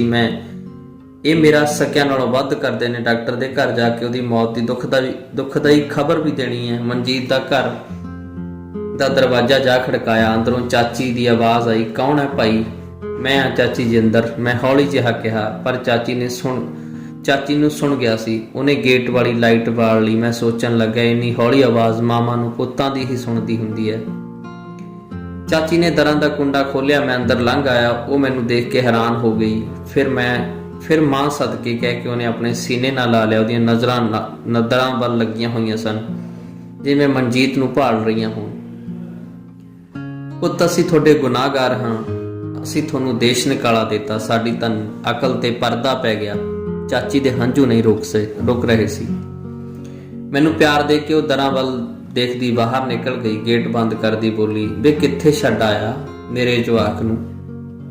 ਉਹਨੂੰ ਵੀ ਨਾਲ ਲੈ ਆਉਂਦਾ ਚੰਦਰਿਆ। ਨੀਨਾ ਭੈਣ ਮੈਨੂੰ ਮਿਲ ਕੇ ਡੁਸਕਣ ਲੱਗੀ, ਵੀਰਾ ਅਸੀਂ ਰੋਜ਼ ਤੁਹਾਡੀਆਂ ਗੱਲਾਂ ਕਰ ਲੈਂਦੇ ਹਾਂ। ਮੈਂ ਚਾਚੇ ਦੇ ਮੰਜੇ ਵੱਲ ਨੂੰ ਤੁਰ ਪਿਆ। ਉਹ ਮੰਜੇ ਨਾਲ ਮੰਜਾ ਹੋਇਆ ਪਿਆ ਸੀ। ਹੁਣ ਮਸੀਂ ਉੱਠ ਕੇ ਤੁਰਨ ਜੋਗਾ ਹੋਇਆ ਸੀ। ਦੇਖੋ ਤਾਂ ਕੌਣ ਆਇਆ, ਚਾਚੀ ਨੇ ਚਾਚੇ ਨੂੰ ਸੰਬੋਧਨ ਹੁੰਦਿਆਂ ਹੋਇਆ ਕਿਹਾ। ਮੈਨੂੰ ਦੇਖ ਕੇ ਉਹ ਹੌਲੀ ਹੌਲੀ ਉੱਠ ਕੇ ਮੰਜੇ ਤੇ ਬੈਠ ਗਿਆ। ਮੈਂ ਉਹਦੇ ਪੈਰੀ ਹੱਥ ਲਾ ਕੇ ਨੇੜੇ ਲੱਗ ਕੇ ਬੈਠ ਗਿਆ। ਉਹ ਮੈਨੂੰ ਪਿਆਰ ਦਿੰਦਾ, ਮੋਢਾ ਥਾਪੜਦਾ, ਉਹ ਕੁਝ ਬੋਲਦਾ। ਮੈਨੂੰ ਉਹਦੀ ਸਮਝ ਨਾ ਲੱਗੀ। ਉਹਦੀ ਇੰਨੇ ਤਕੜੇ ਬੰਦੇ ਦੀ ਹਾਲਤ ਦੇਖ ਕੇ ਮੇਰੇ ਮਨ 'ਚ ਹੌਂਕਾ ਜਿਹਾ ਨਿਕਲਿਆ। ਉਹਦੇ ਸਰੀਰ ਦਾ ਪਾਸਾ ਹੀ ਨਹੀਂ ਮਾਰਿਆ ਗਿਆ ਸੀ, ਉਹਦੀ ਜ਼ੁਬਾਨ ਤੇ ਵੀ ਅਸਰ ਪੈ ਗਿਆ ਸੀ। ਚਾਚੀ ਫਿਰ ਹੰਝੂ ਕੇਰਨ ਲੱਗੀ। ਮੇਰਾ ਵੀ ਮਨ ਭਰ ਆਇਆ। ਚਾਚੇ ਨੇ ਗੁੱਸੇ 'ਚ ਅੜਕ ਕੇ ਚਾਚੀ ਨੂੰ ਕਿਹਾ, ਐਵੇਂ ਬੋਕੀ ਜਾਂਦੇ ਹੋ, ਕਵੇੜੇ ਨਹੀਂ ਰੋਈਦਾ। ਸੁੱਖ ਨਾਲ ਮੁੰਡਾ ਬਾਹਰੋਂ ਆਇਆ। ਚਾਚਾ ਮੇਰਾ ਮੋਢਾ ਬਾਰ-ਬਾਰ ਇਸ ਤਰ੍ਹਾਂ ਥਾਪੜੀ ਜਾ ਰਿਹਾ ਸੀ ਜਿਵੇਂ ਮੈਂ ਜੰਗ ਜਿੱਤ ਕੇ ਆਇਆ ਹੋਵਾਂ। ਨਾ ਉਹ ਕਹਿੰਦਾ ਸੀ ਮਨਜੀਤ, ਨਾ ਉਹ ਕੀ ਕਹਿੰਦਾ ਸੀ ਮਨਜੀਤ, ਪੁੱਛਦੀ ਚਾਚੀ ਮੇਰੇ ਚਿਹਰੇ ਵੱਲ ਦੇਖਣ ਲੱਗੀ ਜਿਵੇਂ ਕੁਝ ਪੜ੍ਹ ਰਹੀ ਹੋਵੇ। ਉਹ ਓਟੇ ਕੋਲ ਬੈਠੀ ਰੋਟੀਆਂ ਬਣਾਉਂਦੀ ਮਨਜੀਤ ਬਾਰੇ ਛੋਟੇ-ਛੋਟੇ ਸਵਾਲ ਪੁੱਛ ਜਾ ਰਹੀ ਸੀ। ਮੈਂ ਸੋਚ ਕੇ ਉਹਦੇ ਸਵਾਲਾਂ ਦੇ ਜਵਾਬ ਦਿੰਦਾ, ਕਿਧਰੇ ਮੇਰੇ ਮੂੰਹੋਂ ਇਹੋ ਜਿਹੀ ਗੱਲ ਨਾ ਨਿਕਲ ਜਾਵੇ ਇਹ ਦੁਖੀ ਪਰਿਵਾਰ ਹੋਰ ਦੁਖੀ ਹੋ ਜਾਵੇ। ਰੋਟੀ ਪਾਣੀ ਦਾ ਕੰਮ ਮੁਕਾ ਕੇ ਸਭ ਨੇ ਛਕ ਲਈਆਂ। ਚਾਚੀ ਤੇ ਨੀਨਾ ਮੇਰੇ ਕੋਲ ਆ ਕੇ ਬੈਠ ਗਏ। ਨਾ ਉਹ ਕੀ ਕਹਿੰਦਾ ਸੀ ਮਨਜੀਤ, ਚਾਚੀ ਫਿਰ ਅਸੀਂ ਆਸ ਭਰੀਆਂ ਨਜ਼ਰਾਂ ਨਾਲ ਤੱਕਦੀ ਨੇ ਪੁੱਛਿਆ। ਠੀਕ ਠਾਕ ਸੀ, ਚੜ੍ਹਦੀ ਕਲਾ ਸੀ। ਪਹਿਲਾਂ ਕੰਮ ਦਾ ਔਖਾ ਸੀ, ਹੁਣ ਤਾਂ ਉਹਨੂੰ ਕੰਮ ਮਿਲ ਗਿਆ ਹੋਣਾ। ਮੈਂ ਹੁਣੇ ਮਿਲਿਆ ਦੱਸਣਾ ਜ਼ਰੂਰ ਸਮਝਿਆ, ਕਿਤੇ ਪੈਸਿਆਂ ਦੀ ਝਾਕ ਨਾ ਕਰਨ। ਕਈ ਝੂਠ ਬੋਲਦਿਆਂ ਮੈਂ ਮੂੰਹ ਪਰਾਂ ਕਰ ਲੈਂਦਾ। ਜੇਲ੍ਹ ਵਾਲੀ ਗੱਲ ਮੈਂ ਨਹੀਂ ਦੱਸੀ। ਨੀਨਾ ਨੂੰ ਦੇਖ ਕੇ ਅਹਿਸਾਸ ਹੋਇਆ ਇਹ ਮਰ ਜਾਣੀ ਕਿੱਡੀ ਹੋ ਗਈ ਹੈ। ਉਹਦੀ ਪੜ੍ਹਾਈ ਕਦ ਦੀ ਪੂਰੀ ਹੋ ਗਈ ਸੀ, ਵਿਆਹ ਦੀ ਉਮਰ ਲੰਘਦੀ ਜਾ ਰਹੀ ਸੀ। ਪਰਿਵਾਰ ਇਹੋ ਆਸ ਲਗਾਈ ਬੈਠਾ ਸੀ ਮਨਜੀਤ ਕਦੋਂ ਬਾਹਰੋਂ ਕਮਾ ਕੇ ਲਿਆਊ ਤੇ ਨੀਨਾ ਦਾ ਧੂਮ-ਧਾਮ ਨਾਲ ਵਿਆਹ ਕਰਾਂਗੇ। ਚਾਚੀ ਦੇ ਮੂੰਹ ਤੇ ਝੁਰੜੀਆਂ ਨਾਲ ਨਾਪਸੰਦਗੀ ਉਕਰੀ ਹੋਈ ਪਈ ਸੀ। ਜੇ ਦੇਖਿਆ ਜਾਵੇ ਚਾਚੀ ਦੀ ਮਰਜ਼ੀ ਦਾ ਦੁਨੀਆ ਤੇ ਕੁਛ ਨਹੀਂ ਸੀ ਹੋਇਆ। ਜਿਹਦੇ ਬਿਨਾਂ ਉਹ ਬਿੰਦ ਨਹੀਂ ਸੀ ਸਾਰਦੀ, ਉਹਦਾ ਉਹੀ ਪੁੱਤ ਵਿਦੇਸ਼ਾਂ 'ਚ ਰੁਲਦਾ ਫਿਰਦਾ ਸੀ। ਦਿਲ ਤੇ ਪੱਥਰ ਰੱਖ ਕੇ ਉਹਨੇ ਬਿਨਾਂ ਦਿਨ ਕੱਟ ਰਹੀ ਸੀ। ਜਿਹੜਾ ਸਾਰੇ ਘਰ ਦਾ ਕੰਮ ਚੁੱਕੀ ਫਿਰਦਾ ਸੀ, ਉਹ ਮੰਜੇ ਤੇ ਪਿਆ ਸੀ। ਧੀ ਦਾ ਵਿਆਹ ਭਾਵੇਂ ਅੱਜ ਕਰ ਲਵੇ, ਆਂਢ ਗੁਆਂਢ 'ਚ ਪੈ ਰਹੀਆਂ ਕੋਠੀਆਂ ਨੇ ਉਹਦਾ ਨਿਮਾਣਾ ਜਿਹਾ ਘਰ ਲੁਕੋ ਲਿਆ ਸੀ। ਭਾਵੇਂ ਉਹ ਕੋਠੀਆਂ ਜ਼ਮੀਨਾਂ ਵੇਚ ਜਾਂ ਕਰਜ਼ੇ ਚੁੱਕ ਕੇ ਪਾ ਰਹੇ ਸੀ, ਪਰ ਚਾਚੀ ਤੋਂ ਸਹਿ ਨਾ ਹੁੰਦੇ। ਇੱਕ ਮੱਝ ਲੰਗੇ ਡੰਗ ਮਿਲਣ ਲੱਗ ਪਈ ਸੀ। ਕਰਜ਼ੇ 'ਚ ਵਾਲ ਫਸਿਆ ਪਿਆ ਸੀ। ਹੋਰ ਵੀ ਬਹੁਤ ਸਾਰੇ ਕੰਮ ਜਿਵੇਂ ਉਹ ਸੋਚਦੀ ਉਵੇਂ ਨਾ ਹੁੰਦੇ। ਚਾਚੀ ਦੀਆਂ ਗੱਲਾਂ ਤਾਂ ਦੱਸ ਹੀ ਰਹੀਆਂ ਸਨ, ਜਿਹੜੇ ਚਿਹਰੇ ਤੇ ਪਈਆਂ ਝੁਰੜੀਆਂ ਵੀ ਇਹੋ ਕੁਝ ਦੱਸ ਰਹੀਆਂ ਸਨ। ਨਾ ਉਹ ਕੀ ਕਹਿੰਦਾ ਸੀ ਮਨਜੀਤ, ਚਾਚੀ ਨੇ ਫਿਰ ਪੁੱਛ ਲਿਆ, ਜਿਵੇਂ ਉਹ ਅੱਜ ਸਾਰਾ ਕੁਝ ਪੁੱਛਣਾ ਚਾਹੁੰਦੀ ਹੋਵੇ। ਮਨਜੀਤ ਨੇ ਜੋ ਗੱਲਾਂ ਕਰਨੀਆਂ ਸਨ ਉਹ ਮੇਰੇ ਮੂੰਹੋਂ ਸੁਣਨਾ ਚਾਹੁੰਦੀ ਸੀ। ਮੈਨੂੰ ਹੈਰਾਨੀ ਹੋਈ ਮਨਜੀਤ ਨੇ ਅਜੇ ਤੱਕ ਫੋਨ ਕਿਉਂ ਨਹੀਂ ਕੀਤਾ। ਕਿਤੇ ਫਿਰ ਜੇਲ੍ਹ ਤਾਂ ਨਹੀਂ ਹੋ ਗਈ। ਸੁੱਖ ਹੋਵੇ। ਮੇਰਾ ਮਨ ਫਿਕਰਾਂ 'ਚ ਡੁੱਬ ਗਿਆ। ਪਹਿਲਾਂ ਘਰ ਸਵਾਰਨਾ, ਚਾਚੀ ਨੇ ਗੁਆਂਢ ਦੀ ਕੋਠੀ ਵੱਲ ਦੇਖਦਿਆਂ ਕਿਹਾ। ਜ਼ਰੂਰ ਉਹਦੇ ਮਨ 'ਚ ਆਇਆ ਹੋਣਾ ਕਿ ਇਸ ਤੋਂ ਵੱਡੀ ਕੋਠੀ ਪਾਊਂ, ਫਿਰ ਨੀਨਾ ਦਾ ਵਿਆਹ ਕਰਨਾ, ਫਿਰ ਉਹਨੇ ਖਾਸੇ ਪੈਸੇ ਲੈ ਕੇ ਆ ਜਾਵੇ, ਮੈਂ ਉਹਦੇ ਵਿਆਹ ਤੇ ਚਾਅ ਪੂਰੇ ਕਰੂੰ। ਭਾਈ ਉਧਰੋਂ ਕੋਈ ਗੋਰੀ ਨਾ ਲੈ ਆਵੇ, ਕੁੜੀ ਵਿਆਹ ਕੇ ਲਿਆਉਣੀ ਆ ਪੂਰੀ ਸਾਊ, ਸਾਰੇ ਪਿੰਡ 'ਚੋਂ ਸੁਨੱਖੀ। ਨਾ ਮੇਰੇ ਵਿਆਹ ਤੇ ਨਹੀਂ ਚਾਅ ਪੂਰੇ ਕਰਨੇ। ਨੀਨਾ ਹੱਸੀ। ਉਹਦਾ ਇਹ ਗੱਲ ਕਹਿ ਕੇ ਮੂੰਹ ਲਾਲ ਹੋ ਗਿਆ। ਸਾਰੇ ਹੱਸਣ ਲੱਗੇ। ਕਿਉਂ ਨਹੀਂ ਕਰਨੇ ਸੁੱਖੀ ਸਾਂਦੀ। ਚਾਚੀ ਨੇ ਉਹਦਾ ਸਿਰ ਪਲੋਸਿਆ। ਚੰਗਾ ਸੋ ਜਾ, ਥੱਕਿਆ ਹੋਇਆ। ਮੇਰੇ ਮੂੰਹ ਤੇ ਹੱਥ ਫੇਰ ਕੇ ਪਿਆਰ ਕਰਦੀ ਚਾਚੀ ਨੇ ਕਿਹਾ, ਨਾ ਮਨਜੀਤ ਨੂੰ ਵੀ ਨਾਲ ਲੈ ਆਉਣਾ ਤੀ, ਆਪਣੇ ਕਿਹੜਾ ਰੋਟੀ ਨਹੀਂ ਪੱਕਦੀ। ਚਾਚੀ ਉਦਾਸੀ 'ਚ ਬੋਲੀ, ਮੈਨੂੰ ਤਾਂ ਪੁਲਿਸ ਨੇ ਫੜ ਲਿਆ ਸੀ ਚਾਚੀ। ਨਹੀਂ ਮੈਂ ਕਿਹੜਾ ਆਉਣਾ ਸੀ, ਉਹਦੇ ਚੰਗੇ ਕਰਮ ਸੀ ਉਹ ਬਚ ਗਏ। ਮੈਂ ਠੰਡਾ ਸਾਹ ਭਰਿਆ ਵੇ, ਤਾਂ ਹੀ ਮੈਨੂੰ ਮਾੜੇ ਵਿਚਾਰ ਆਈ ਜਾਂਦੇ ਸੀ, ਮਾੜੇ ਸੁਪਨੇ ਆਈ ਜਾਂਦੇ ਸੀ। ਮੈਂ ਸੋਚਿਆ ਕੋਈ ਅਣਹੋਣੀ ਨਾ ਹੋ ਜੇ ਮੇਰੇ ਪੁੱਤਰ ਨਾਲ, ਇਹ ਦੁਨੀਆ ਚੰਗੀ ਨਹੀਂ। ਚਾਚੀ ਨੇ ਹੌਂਕਾ ਜਿਹਾ ਭਰਿਆ। ਵੇ ਪੁੱਤ, ਗੱਲ ਤੇਰੇ ਨਾਲ ਕਰਨ ਵਾਲੀ ਤਾਂ ਹੈ ਨਹੀਂ, ਪਰ ਲੋਕਾਂ ਚੰਦਰਿਆਂ ਦੀਆਂ ਜੇਬਾਂ ਨਹੀਂ ਫਟਣ ਹੁੰਦੀਆਂ। ਗੱਲ ਮੇਰੇ ਮਨ ਨਹੀਂ ਲੱਗਦੀ। ਤੇਜਾ ਸਿਉ ਵੀਰ ਜੀ ਸਿਆਣੇ ਬਿਆਣੇ ਨੇ, ਐ ਨਹੀਂ ਕਰ ਸਕਦੇ। ਚਾਚੀ ਬਾਪੂ ਬਾਰੇ ਕੋਈ ਹੋਰ ਗੱਲ ਦੱਸਣਾ ਚਾਹੁੰਦੀ ਸੀ। ਚਾਚਾ ਕੁਝ ਬੋਲਿਆ ਚਾਚੀ ਨੂੰ ਘੂਰਨ ਵਾਂਗ। ਸ਼ਾਇਦ ਉਹਨੇ ਇਹੀ ਕਿਹਾ ਸੀ, ਹੁਣ ਮੁੰਡੇ ਨੂੰ ਸੌਣ ਦੇ, ਚੰਗਾ ਸੌਂ ਜਾ, ਥੱਕਿਆ ਹੋਇਆ। ਨਾ ਉਹਨੂੰ ਨਾਲ ਲੈ ਕੇ ਵੀ ਆਉਣਾ ਆਉਣਾ ਤੀ, ਮੈਂ ਤਾਂ ਕਹਿੰਦੀ ਆ ਉਹ ਵੀ ਫੜਿਆ ਜਾਂਦਾ, ਉਹਦੇ ਬਿਨਾਂ ਜੀ ਨਹੀਂ ਲੱਗਦਾ। ਕਹਿੰਦੀ ਉਹ ਹੰਝੂ ਲੁਕਾਉਂਦੀ ਚਾਚੀ ਉੱਠ ਕੇ ਕਮਰੇ ਚਲੀ ਗਈ। ਨੀਨਾ ਵੀ ਉਹਦੇ ਪਿੱਛੇ ਚਲੀ ਗਈ। ਮੈਂ ਚਾਚੇ ਕੋਲ ਰਹੇ ਮੰਜੇ ਤੇ ਟੇਢਾ ਹੋ ਗਿਆ। ਸਵੇਰ ਹੋਣ ਵਾਲੀ ਸੀ ਪਰ ਮੈਨੂੰ ਨੀਂਦ ਨਾ ਆਵੇ। ਕਿਹੜੀ ਗੱਲ ਜੋ ਚਾਚੀ ਬਾਪੂ ਜੀ ਬਾਰੇ ਦੱਸਣਾ ਚਾਹੁੰਦੀ ਸੀ। ਕਾਂਡ ਨੰਬਰ 14। ਮੈਂ ਲੋਕਾਂ ਦੇ ਮੱਥੇ ਨਾ ਲੱਗਦਾ। ਉਹਨਾਂ ਦੀਆਂ ਤੰਜ਼ ਭਰੀਆਂ ਗੱਲਾਂ ਸੁਣਨੀਆਂ ਮੇਰੇ ਵੱਸੋਂ ਬਾਹਰ ਗੱਲ ਸੀ। ਉਹਨਾਂ ਲਈ ਮੈਂ ਹਰ ਥਾਂ ਫੇਲ ਹੋ ਚੁੱਕਿਆ ਬੰਦਾ ਸਾਂ। ਉਹ ਤਾਂ ਬੰਦਾ ਵੀ ਨਹੀਂ ਸਮਝਦੇ ਸੀ ਜੇ ਉਹਨਾਂ ਦੇ ਸ਼ਬਦ ਕਹਿਣ 'ਚ ਹੋਵੇ। ਜੇ ਬੰਦਾ ਹੁੰਦਾ ਤਾਂ ਮਣੀ ਇਸ ਤਰ੍ਹਾਂ ਛੱਡ ਕੇ ਨਾ ਭੱਜਦੀ। ਲੋਕਾਂ ਲੱਖਾਂਪਤੀ ਹੋ ਕੇ ਬਾਹਰ ਆਉਂਦੇ ਨੇ, ਜੇ ਇਹ ਬੰਦਾ ਹੁੰਦਾ ਤਾਂ ਇਸ ਤਰ੍ਹਾਂ ਹੱਥ ਲਮਕਾਉਂਦਾ ਬਾਹਰੋਂ ਨਾ ਮੁੜਦਾ। ਜੇ ਬੰਦਾ ਹੁੰਦਾ ਕੋਈ ਬੰਦੇ ਵਾਲੀ ਗੱਲ ਕਰਦਾ, ਲੋਕਾਂ ਦੀਆਂ ਗੱਲਾਂ ਸੁਣ ਕੇ ਪੁਰਾਣੇ ਜ਼ਖਮ ਹਰੇ ਹੋ ਜਾਂਦੇ। ਇਸ ਭਰੀ ਭਰਾਈ ਦੁਨੀਆ ਵਿੱਚ ਮੈਂ ਇਕੱਲਾ ਸਾਂ। ਮੈਂ ਸਿੱਟਾ ਕੱਢਿਆ। ਮੇਰੇ ਵਰਗਾ ਬੰਦਾ ਭਾਵੇਂ ਦੇਸ਼ 'ਚ ਹੀ ਹੋਵੇ, ਉਸਨੂੰ ਦੇਸ਼ ਨਿਕਾਲਾ ਹੀ ਮਿਲਿਆ ਹੁੰਦਾ ਹੈ। ਮਨਜੀਤ ਦਾ ਪਰਿਵਾਰ ਮੈਨੂੰ ਆਪਣੇ ਨਾਲ ਰਹਿਣ ਲਈ ਜ਼ੋਰ ਪਾ ਰਿਹਾ ਸੀ, ਪਰ ਮੈਂ ਦੂਜੇ ਹੀ ਦਿਨ ਆਪਣੇ ਘਰ ਦਾ ਜਿੰਦਾ ਖੋਲ੍ਹ ਲਿਆ। ਅਲਮਾਰੀ ਵਿੱਚੋਂ ਐਲਬਮ ਕੱਢ ਲਈ। ਮਣੀ ਦੀਆਂ ਤਸਵੀਰਾਂ ਦੇਖਣ ਲੱਗਾ। ਵੱਖ-ਵੱਖ ਪੋਜ਼ਾਂ 'ਚ ਖਿੱਚੀਆਂ ਤਸਵੀਰਾਂ। ਇੱਕ ਤਸਵੀਰ 'ਚ ਉਹਦੇ ਗੰਭੀਰ ਮੁਦਰਾ 'ਚ ਬੈਠੀ ਸੀ। ਉਹ ਆਪਣੀ ਗਲ ਤੇ ਹੱਥ ਰੱਖ ਕੇ ਕੁਝ ਸੋਚ ਰਹੀ ਸੀ। ਇੱਕ 'ਚ ਮੁਸਕਰਾ ਰਹੀ ਸੀ। ਵਾਲਾਂ ਦੀ ਲਿੱਟ ਮੱਥੇ ਤੇ ਡਿੱਗੀ ਹੋਈ ਸੀ। ਹਰ ਫੋਟੋ ਤੇ ਉਹਦਾ ਵੱਖਰਾ ਅੰਦਾਜ਼। ਕੁਝ ਫੋਟੋਆਂ ਕੱਢ ਕੇ ਫਰੇਮ ਵਿੱਚ ਸਜਾ ਦਿੱਤੀਆਂ। ਮੈਂ ਇਹਨਾਂ ਸੋਚਾਂ ਤੇ ਯਾਦਾਂ ਤੋਂ ਬਚਣ ਲਈ ਇੱਕ ਪਲ ਵੀ ਵਿਹਲਾ ਨਾ ਬੈਠਣ ਦਾ ਫੈਸਲਾ ਕਰ ਲਿਆ। ਬਹੁਤ ਸਾਰੀਆਂ ਸਕੀਮਾਂ ਮੇਰੇ ਦਿਮਾਗ ਸੀ। ਗਊਆਂ ਰੱਖ ਕੇ ਦੁੱਧ ਪਾਇਆ ਜਾਵੇ, ਸ਼ਹਿਦ ਦੀਆਂ ਮੱਖੀਆਂ ਰੱਖ ਕੇ ਮਖਿਆਲ ਵੇਚਿਆ ਜਾਵੇ, ਫੁੱਲਾਂ ਦੀ ਖੇਤੀ ਕੀਤੀ ਜਾਵੇ। ਮੈਂ ਮਨਜੀਤ ਹੋਰਾਂ ਵਾਲੀ ਜ਼ਮੀਨ ਠੇਕੇ ਤੇ ਲੈ ਲਈ ਸੀ। ਸਾਰਾ ਦਿਨ ਖੇਤਾਂ 'ਚ ਹੀ ਰਹਿੰਦਾ। ਬਾਜ਼ਾਰ ਹੁਣ ਪਿੰਡ ਤੱਕ ਆਪੜਿਆ ਸੀ। ਸਾਗ, ਪਾਲਕ, ਧਨੀਆ, ਮੂਲੀਆਂ ਤੇ ਹੋਰ ਸਬਜ਼ੀਆਂ ਜਿਹੜੀਆਂ ਪਹਿਲਾਂ ਸਿਰਫ ਸ਼ਹਿਰਾਂ 'ਚ ਹੀ ਵਿਕਦੀਆਂ ਸਨ, ਸਾਡੇ ਪਿੰਡਾਂ 'ਚ ਮੁਫਤ ਮਿਲ ਜਾਂਦੀਆਂ ਸਨ, ਹੁਣ ਪਿੰਡਾਂ 'ਚ ਵੀ ਵਿਕਣ ਲੱਗੀਆਂ ਸਨ। ਮੈਂ ਖੇਤ ਵਿੱਚ ਇਹ ਸਾਰਾ ਕੁਝ ਬੀਜ ਲਿਆ। ਅੱਧੇ ਖੇਤ ਫੁੱਲਾਂ ਦੇ ਬੀਜ ਲਏ ਸਨ। ਕੀ ਹੋਇਆ ਜੇ ਦੁਨੀਆ ਨੇ ਕੰਡੇ ਦਿੱਤੇ, ਮੈਂ ਫੁੱਲ ਦੇਵਾਂਗਾ। ਸ਼ਹਿਰ ਤੋਂ ਵਪਾਰੀ ਆਉਂਦੇ, ਸਬਜ਼ੀਆਂ ਦੇ ਟੈਂਪੂ ਭਰ ਕੇ ਲੈ ਜਾਂਦੇ, ਜਾਂ ਮੈਂ ਟੈਂਪੂ ਕਿਰਾਏ ਤੇ ਕਰਕੇ ਮੰਡੀ ਸਿੱਟ ਆਉਂਦਾ। ਨਹੀਂ, ਸਬਜ਼ੀ ਨੂੰ ਸਿੱਟਦੇ ਨਹੀਂ ਕਹਿ ਸਕਦੇ, ਵੇਚ ਆਉਂਦਾ। ਸਿੱਟਦੇ ਤਾਂ ਅਸੀਂ ਕਣਕ ਤੇ ਜੀਰੀ ਸੀ, ਜਦੋਂ ਆੜ੍ਹਤੀਆਂ ਦੇ ਵੀ ਨਾ ਮੁੜਦੇ। ਖੇਤੀ 'ਚੋਂ ਘਾਟਾ ਖਾਂਦੇ ਸਾਂ। ਮੈਂ ਜ਼ਿੰਦਗੀ ਦਾ ਹਰ ਵਣਜ ਤੋਂ ਘਾਟਾ ਖਾਧਾ ਸੀ। ਫੁੱਲਾਂ ਦੀ ਖੇਤੀ ਵਿੱਚੋਂ ਮੈਨੂੰ ਪੈਸੇ ਬਚ ਗਏ ਸਨ। ਨੀਨਾ ਦਾ ਵਿਆਹ ਕਰਾਂਗਾ, ਕਰਜ਼ਾ ਮੋੜਾਂਗੇ। ਇਹਨਾਂ ਰੁਪਈਆਂ 'ਚ ਮਣੀ ਦਾ ਉਹਦੇ ਲਈ ਵੀ ਕੁਝ ਬਣਾਵਾਂਗੇ, ਮੈਂ ਸੋਚਿਆ। ਕਾਂਡ ਨੰਬਰ 15। ਮੀਂਹ ਪੈ ਕੇ ਹਟ ਗਿਆ ਸੀ। ਬੱਦਲਾਂ 'ਚ ਸੂਰਜ ਲਿਸ਼ਕਾਂ ਮਾਰ ਰਿਹਾ ਸੀ। ਮੈਂ ਰੋਟੀਆਂ ਥੱਪ ਕੇ ਖਾ ਲਈਆਂ। ਚਿੱਟਾ ਕੁੜਤਾ ਪਜਾਮਾ ਪਾ ਕੇ ਸਿਰ ਤੇ ਪੀਲਾ ਪਟਕਾ ਬੰਨ੍ਹ ਲਿਆ। ਜਦੋਂ ਖੇਤਾਂ ਵੱਲ ਨੂੰ ਤੁਰਨ ਲੱਗਾ ਤਾਂ ਮਨ 'ਚ ਆਈ ਭਾਂਡੇ ਧੋ ਜਾਵਾਂ। ਦਰਾਂ 'ਚ ਗੱਡੀ ਰੁਕੀ। ਪਤਾ ਨਹੀਂ ਕਿਉਂ ਮੇਰੇ ਦਿਲ ਦੀ ਧੜਕਣ ਵੱਧ ਗਈ। ਕੁੜੀ ਗੱਡੀ 'ਚ ਉਤਰ ਕੇ ਅੰਦਰ ਆਈ। ਉਹਨੇ ਆਪ ਹੀ ਗੇਟ ਖੋਲ੍ਹ ਦਿੱਤਾ ਜਿਵੇਂ ਘਰ ਦੀ ਮਾਲਕਣ ਹੋਵੇ। ਗੱਡੀ ਅੰਦਰ ਆ ਗਈ। ਮੈਂ ਕਾਹਲੀ ਨਾਲ ਭਾਂਡੇ ਧੋ ਕੇ ਰੱਖ ਦਿੱਤੇ। ਮੇਰੀਆਂ ਅੱਖਾਂ ਤੇ ਯਕੀਨ ਨਾ ਆਇਆ। ਮਣੀ ਮੁਸਕਰਾਉਂਦੀ ਮੇਰੇ ਵੱਲ ਤੁਰੀ ਆ ਰਹੀ ਸੀ। ਉਹਨੂੰ ਵੇਖ ਕੇ ਮੇਰਾ ਮਨ ਬਾਗੋ ਬਾਗ ਹੋ ਗਿਆ ਸੀ। ਮੈਂ ਅੱਖਾਂ ਝਪਕ ਕੇ ਦੇਖਿਆ। ਸਿਰ ਝਟਕਿਆ। ਕਿਤੇ ਸੁਪਨਾ ਤਾਂ ਨਹੀਂ ਮੈਂ ਦੇਖ ਰਿਹਾ ਸੀ, ਜਿਹੜਾ ਮੈਂ ਸੈਂਕੜੇ ਵਾਰ ਦੇਖ ਚੁੱਕਿਆ ਸੀ। ਮਣੀ ਦੇ ਚਿਹਰੇ ਤੇ ਅਜੀਬ ਜਿਹੀ ਰੌਣਕ ਸੀ, ਖੁਸ਼ੀ ਸੀ, ਸੰਤੁਸ਼ਟੀ ਸੀ। ਉਹਦੇ ਵਾਲਾਂ ਦੀ ਲਿੱਟ ਉਹਦੇ ਮੱਥੇ ਤੇ ਖੇਡ ਰਹੀ ਸੀ। ਮੈਂ ਮਣੀ ਨਾਲ ਬਹੁਤ ਨਾਰਾਜ਼ ਸਾਂ। ਮਨੋ ਮਣੀ ਉਹਨੂੰ ਬੇਵਫਾ ਕਹਿੰਦਾ ਰਿਹਾ। ਉਹ ਮੇਰੇ ਨਾਲ ਗੇਮ ਖੇਡ ਕੇ ਮੈਨੂੰ ਹਨੇਰੇ 'ਚ ਧੱਕ ਕੇ ਚਲੀ ਗਈ ਸੀ। ਮੈਂ ਗੁਰਬਾਣੀ ਦਾ ਸਹਾਰਾ ਲਿਆ। ਫਰੀਦਾ ਜੋ ਤੈਂ ਮਾਰਨ ਮੁਕੀਆਂ, ਤੈਂ ਨਾ ਮਾਰੀ ਘੁੰਮ। ਆਪਨੜੇ ਘਰ ਜਾਈਏ ਪਰ ਤਿਨਾਂ ਦੇ ਚੁੰਮ। ਪਰ ਉਹਨੂੰ ਦੇਖਦਿਆਂ ਹੀ ਮੇਰੀ ਸਾਰੀ ਨਾਰਾਜ਼ਗੀ, ਸਾਰਾ ਗੁੱਸਾ ਪਤਾ ਨਹੀਂ ਕਿੱਥੇ ਚਲਾ ਗਿਆ। ਮੈਂ ਆਪਣੇ ਆਪ ਨੂੰ ਕਾਇਮ ਕੀਤਾ। ਹੇ ਰੱਬਾ, ਮੈਨੂੰ ਇੰਨਾ ਬੇਵਫਾ ਕਰ ਦੇ, ਮੈਂ ਇਹਦੇ ਨਾਲ ਗੁੱਸਾ ਦਿਖਾ ਸਕਾਂ। ਮੇਰਾ ਅੰਦਰੋਂ ਚਾਹ ਚੁੱਕਿਆ ਨਹੀਂ ਸੀ ਜਾ ਰਿਹਾ, ਪਰ ਮੈਂ ਅਜੇ ਉਸ ਨਾਲ ਰੁੱਸਿਆ ਰਹਿਣਾ ਚਾਹੁੰਦਾ ਸੀ। ਮੈਂ ਉੱਥੇ ਹੀ ਖੜਾ ਰਿਹਾ। ਉਹਨੇ ਮੇਰੇ ਵੱਲ ਆਉਂਦੀ ਨੇ ਬਾਹਾਂ ਫੈਲਾ ਦਿੱਤੀਆਂ। ਮੈਂ ਆਪਣੇ ਆਪ ਨੂੰ ਰੋਕ ਨਾ ਸਕਿਆ। ਉਹ ਮੈਨੂੰ ਬਾਹਾਂ 'ਚ ਘੁੱਟਦੀ ਬੋਲੀ, ਦੇਖੀ ਕੀ ਸ਼ਕਲ ਬਣਾਈ ਹੈ। ਮਣੀ ਦਾ ਮਿਲ ਮੇਰੇ ਲਈ ਰੱਬ ਦੀ ਰਹਿਮਤ ਸੀ। ਮੈਨੂੰ ਯਕੀਨ ਨਹੀਂ ਸੀ ਆ ਰਿਹਾ ਉਹ ਸੱਚੀ ਆ ਗਈ ਸੀ, ਜਿਸ ਨੇ ਕੈਨੇਡਾ ਜਾ ਕੇ ਮੇਰਾ ਕਦੇ ਫੋਨ ਵੀ ਨਹੀਂ ਸੀ ਚੁੱਕਿਆ।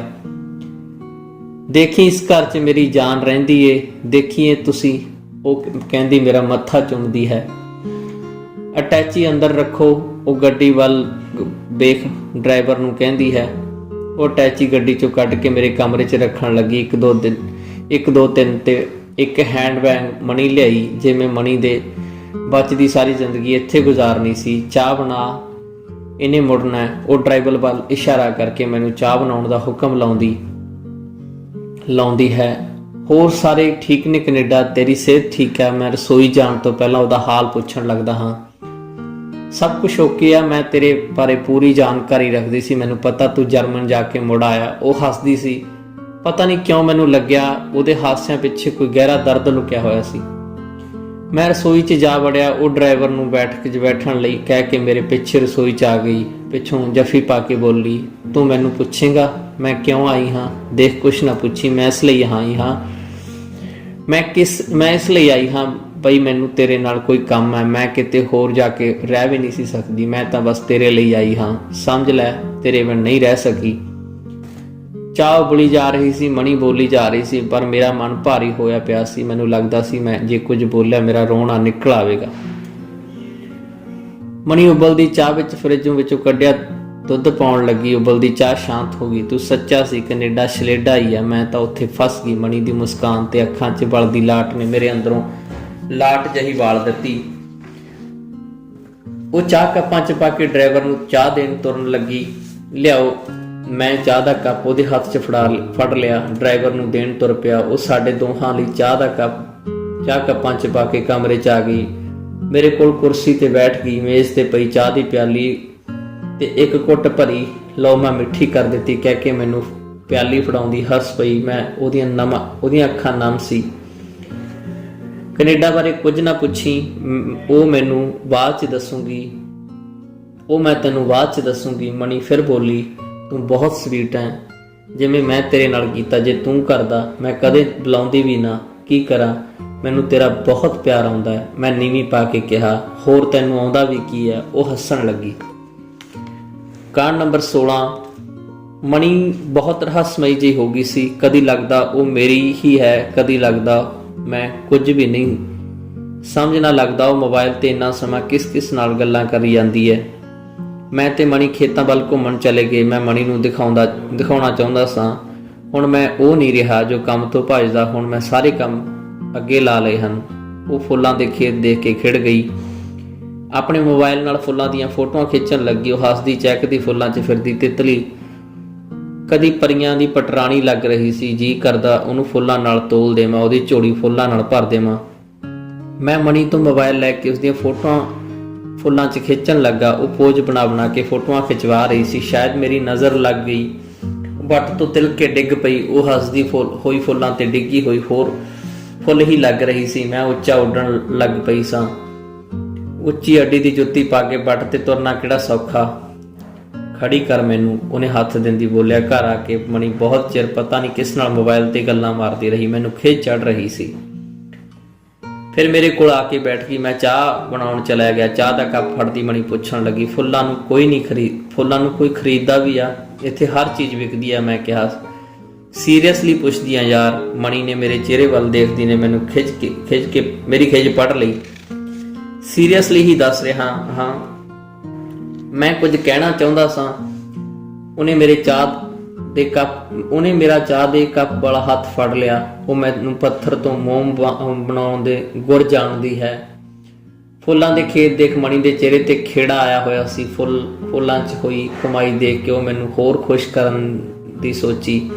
ਦੱਸਣਾ ਚਾਹੁੰਦਾ ਸੀ ਕਿ ਹੁਣ ਮੈਨੂੰ ਕਮਾਉਣ ਦਾ ਵਾਲ ਆ ਗਿਆ। ਪਿਛਲੀ ਫਸਲ 'ਚੋਂ ਬਚੇ ਤਾਂ 10,000 ਹੀ ਸੀ, ਪਰ ਮਣੀ ਨੂੰ 10,000 ਦੀ ਨਿਗੂਣੀ ਜਿਹੀ ਰਕਮ ਦੱਸਦਿਆਂ ਮੈਨੂੰ ਸੰਗ ਜਿਹੀ ਆਈ।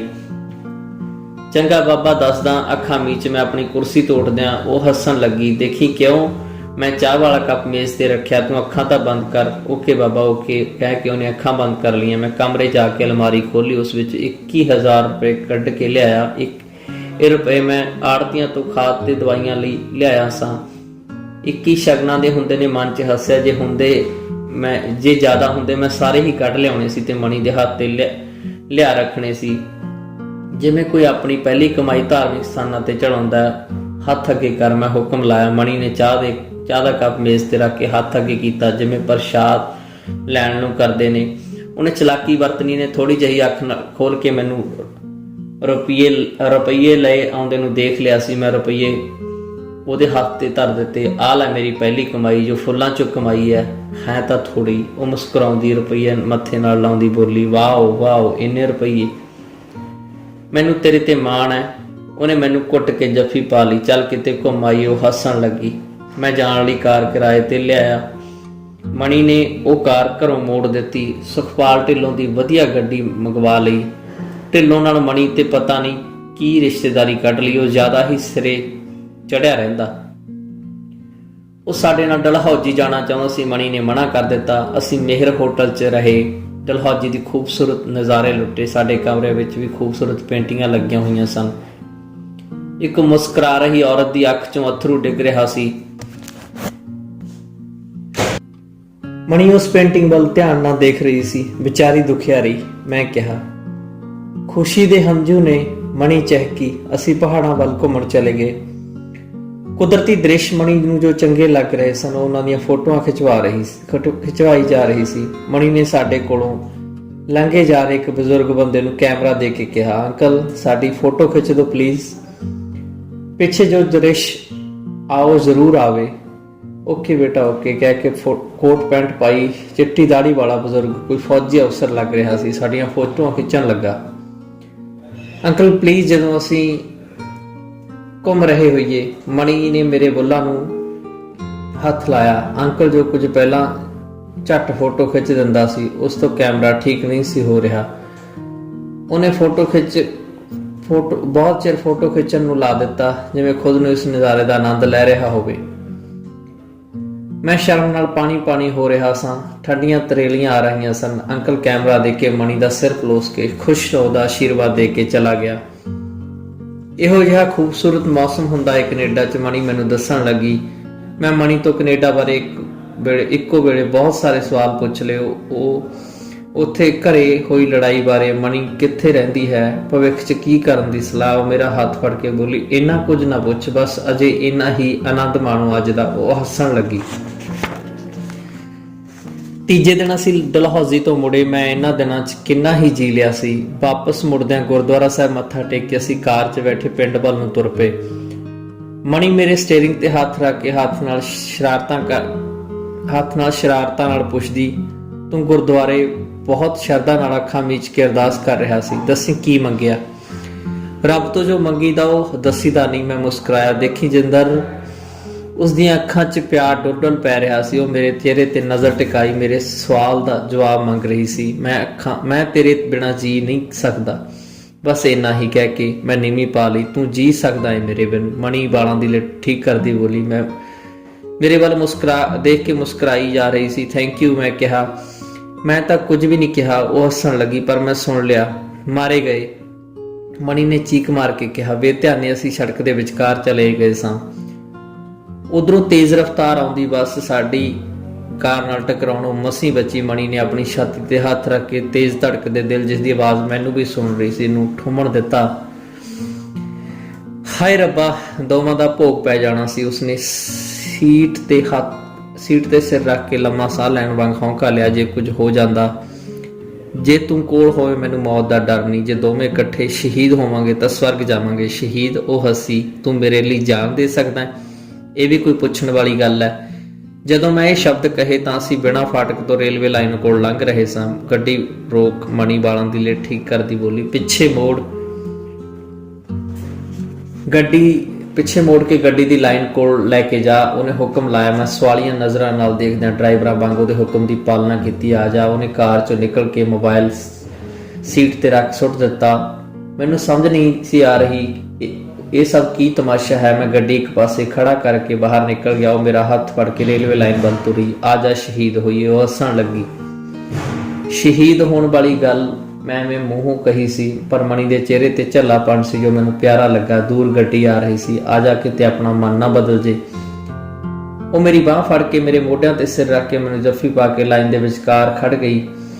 ਮੈਂ ਸ਼ਹੀਦ ਹੋਣ ਦਾ ਫੈਸਲਾ ਲੈ ਲਿਆ ਸੀ। ਦੂਰੋਂ ਗੱਡੀ ਨੇ ਚੀਕ ਮਾਰੀ। ਮਣੀ ਦਾ ਮਨ ਬਦਲ ਗਿਆ। ਉਹ ਮੈਨੂੰ ਬਾਂਹ ਖਿੱਚ ਕੇ ਪਟੜੀ ਤੋਂ ਪਰੇ ਲੈ ਗਈ। ਮੈਂ ਉਹ ਤੋਂ ਹੱਥ ਛੁਡਾ ਕੇ ਫਿਰ ਪਟੜੀ ਜਾ ਖੜਿਆ। ਇੱਧਰ ਆ ਜਾ ਮਰ ਜਿਆਂ। ਮਣੀ ਚੀਕੀ ਸੀ ਪਰ ਮੈਂ ਆਪਣੀ ਥਾਂ ਤੋਂ ਨਾ ਹਿੱਲਿਆ। ਮਣੀ ਵੱਲ ਦੇਖੀ ਜਾ ਰਿਹਾ ਸੀ। ਗੱਡੀ ਦੇ ਆਉਣ ਤੱਕ ਉਹਦੇ ਚਿਹਰੇ ਤੇ ਅੱਖਾਂ ਨਹੀਂ ਝਪਕਣਾ ਚਾਹੁੰਦਾ ਸਾਂ।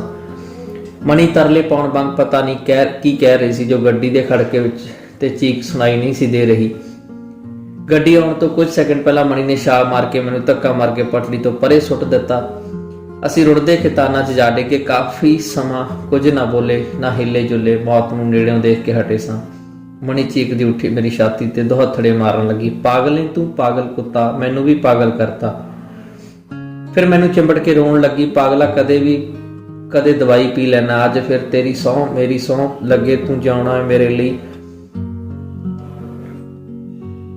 ਉਹ ਰੋਂਦੀ ਬੋਲੀ ਜਾ ਰਹੀ ਸੀ। ਕਾਰ ਵਿੱਚ ਬੈਠੀ ਮਣੀ ਮੇਰੇ ਨਾਲ ਲੱਗ ਕੇ ਬੈਠ ਗਈ। ਮੇਰੀ ਬਾਂਹ ਫੜ ਕੇ ਹੌਲੀ ਹੌਲੀ ਬੋਲੀ, ਹੌਲੀ ਚੱਲ। ਫਿਰ ਲਾਡ ਜਿਹੇ ਨਾਲ ਮੇਰੇ ਗਲ ਤੇ ਚੁੰਡੀ ਭਰ ਲਈ। ਅਸੀਂ ਘਰ ਆ ਗਏ। ਉਹ ਮੇਰੀਆਂ ਰਗੜਾਂ ਨੂੰ ਸਪਿਰਿਟ ਨਾਲ ਸਾਫ਼ ਕਰਦੀ ਬੋਲੀ, ਪਾਗਲ ਜਿਹਾ, ਲਵ ਯੂ ਯਾਰ। ਕਾਂਡ ਨੰਬਰ 17। ਸੁਖਪਾਲ ਢਿੱਲੋਂ ਉਹੀ ਹੈ ਜਿਸ ਨੂੰ ਵਿਆਹ ਕਰਵਾ ਕੇ ਮਣੀ ਬਾਹਰ ਕੱਢਣ ਦਾ ਲਾਰਾ ਲਾਇਆ ਹੈ। ਉਹ ਅਕਸਰ ਸ਼ਹਿਰ 'ਚ ਮਣੀ ਨੂੰ ਮਿਲਦਾ ਰਹਿੰਦਾ। ਦੋਵਾਂ ਦੀ ਦੋਸਤੀ ਫੇਸਬੁੱਕ ਤੇ ਹੋਈ। ਉਸ ਦਿਨ ਮਣੀ ਤੋਤੇ ਰੰਗਾ ਹਰਿਆ ਸੂਟ ਪਾਈ ਪ੍ਰਧਾਨ ਬਣੀ ਫਿਰਦੀ ਸੀ। ਉਹਨੇ ਨੌਹਾਂ ਤੇ ਵੀ ਤੋਤੇ ਰੰਗਾ ਹਰੇ ਫੁੱਲ ਬੂਟੇ ਬਣਾਏ ਹੋਏ ਸਨ। ਸੁਰਖੀ ਵੀ ਉਸੇ ਰੰਗ ਦੀ, ਪੈਰਾਂ ਦੀ ਸੈਂਡਲ ਵੀ। ਮਣੀ ਨੂੰ ਕੱਪੜੇ ਪਾਉਣ ਦਾ ਸਲੀਕਾ ਤੇ ਇਹਨਾਂ ਸਾਰੀਆਂ ਗੱਲਾਂ ਦੀ ਤਾਰੀਫ ਢਿੱਲੋਂ ਭਾਜੀ ਕਰ ਰਹੇ ਸਨ। ਮੈਂ ਨਾਲ ਫਿਰਦਾ ਜ਼ਲੀਲ ਹੋ ਰਿਹਾ ਸੀ। ਆਪਣਾ ਖੂਨ ਸਾੜ ਰਿਹਾ ਸੀ। ਮਣੀ ਕਦੇ ਕੱਪੜਿਆਂ ਨਾਲ ਰੱਜਦੀ, ਕੱਪੜਿਆਂ ਦੀ ਦੁਕਾਨ ਕੋਲੋਂ ਲੰਘਦਿਆਂ ਉਹਦੇ ਪੈਰਾਂ ਨੂੰ ਪਤਾ ਨਹੀਂ ਕੀ ਹੋ ਜਾਂਦਾ।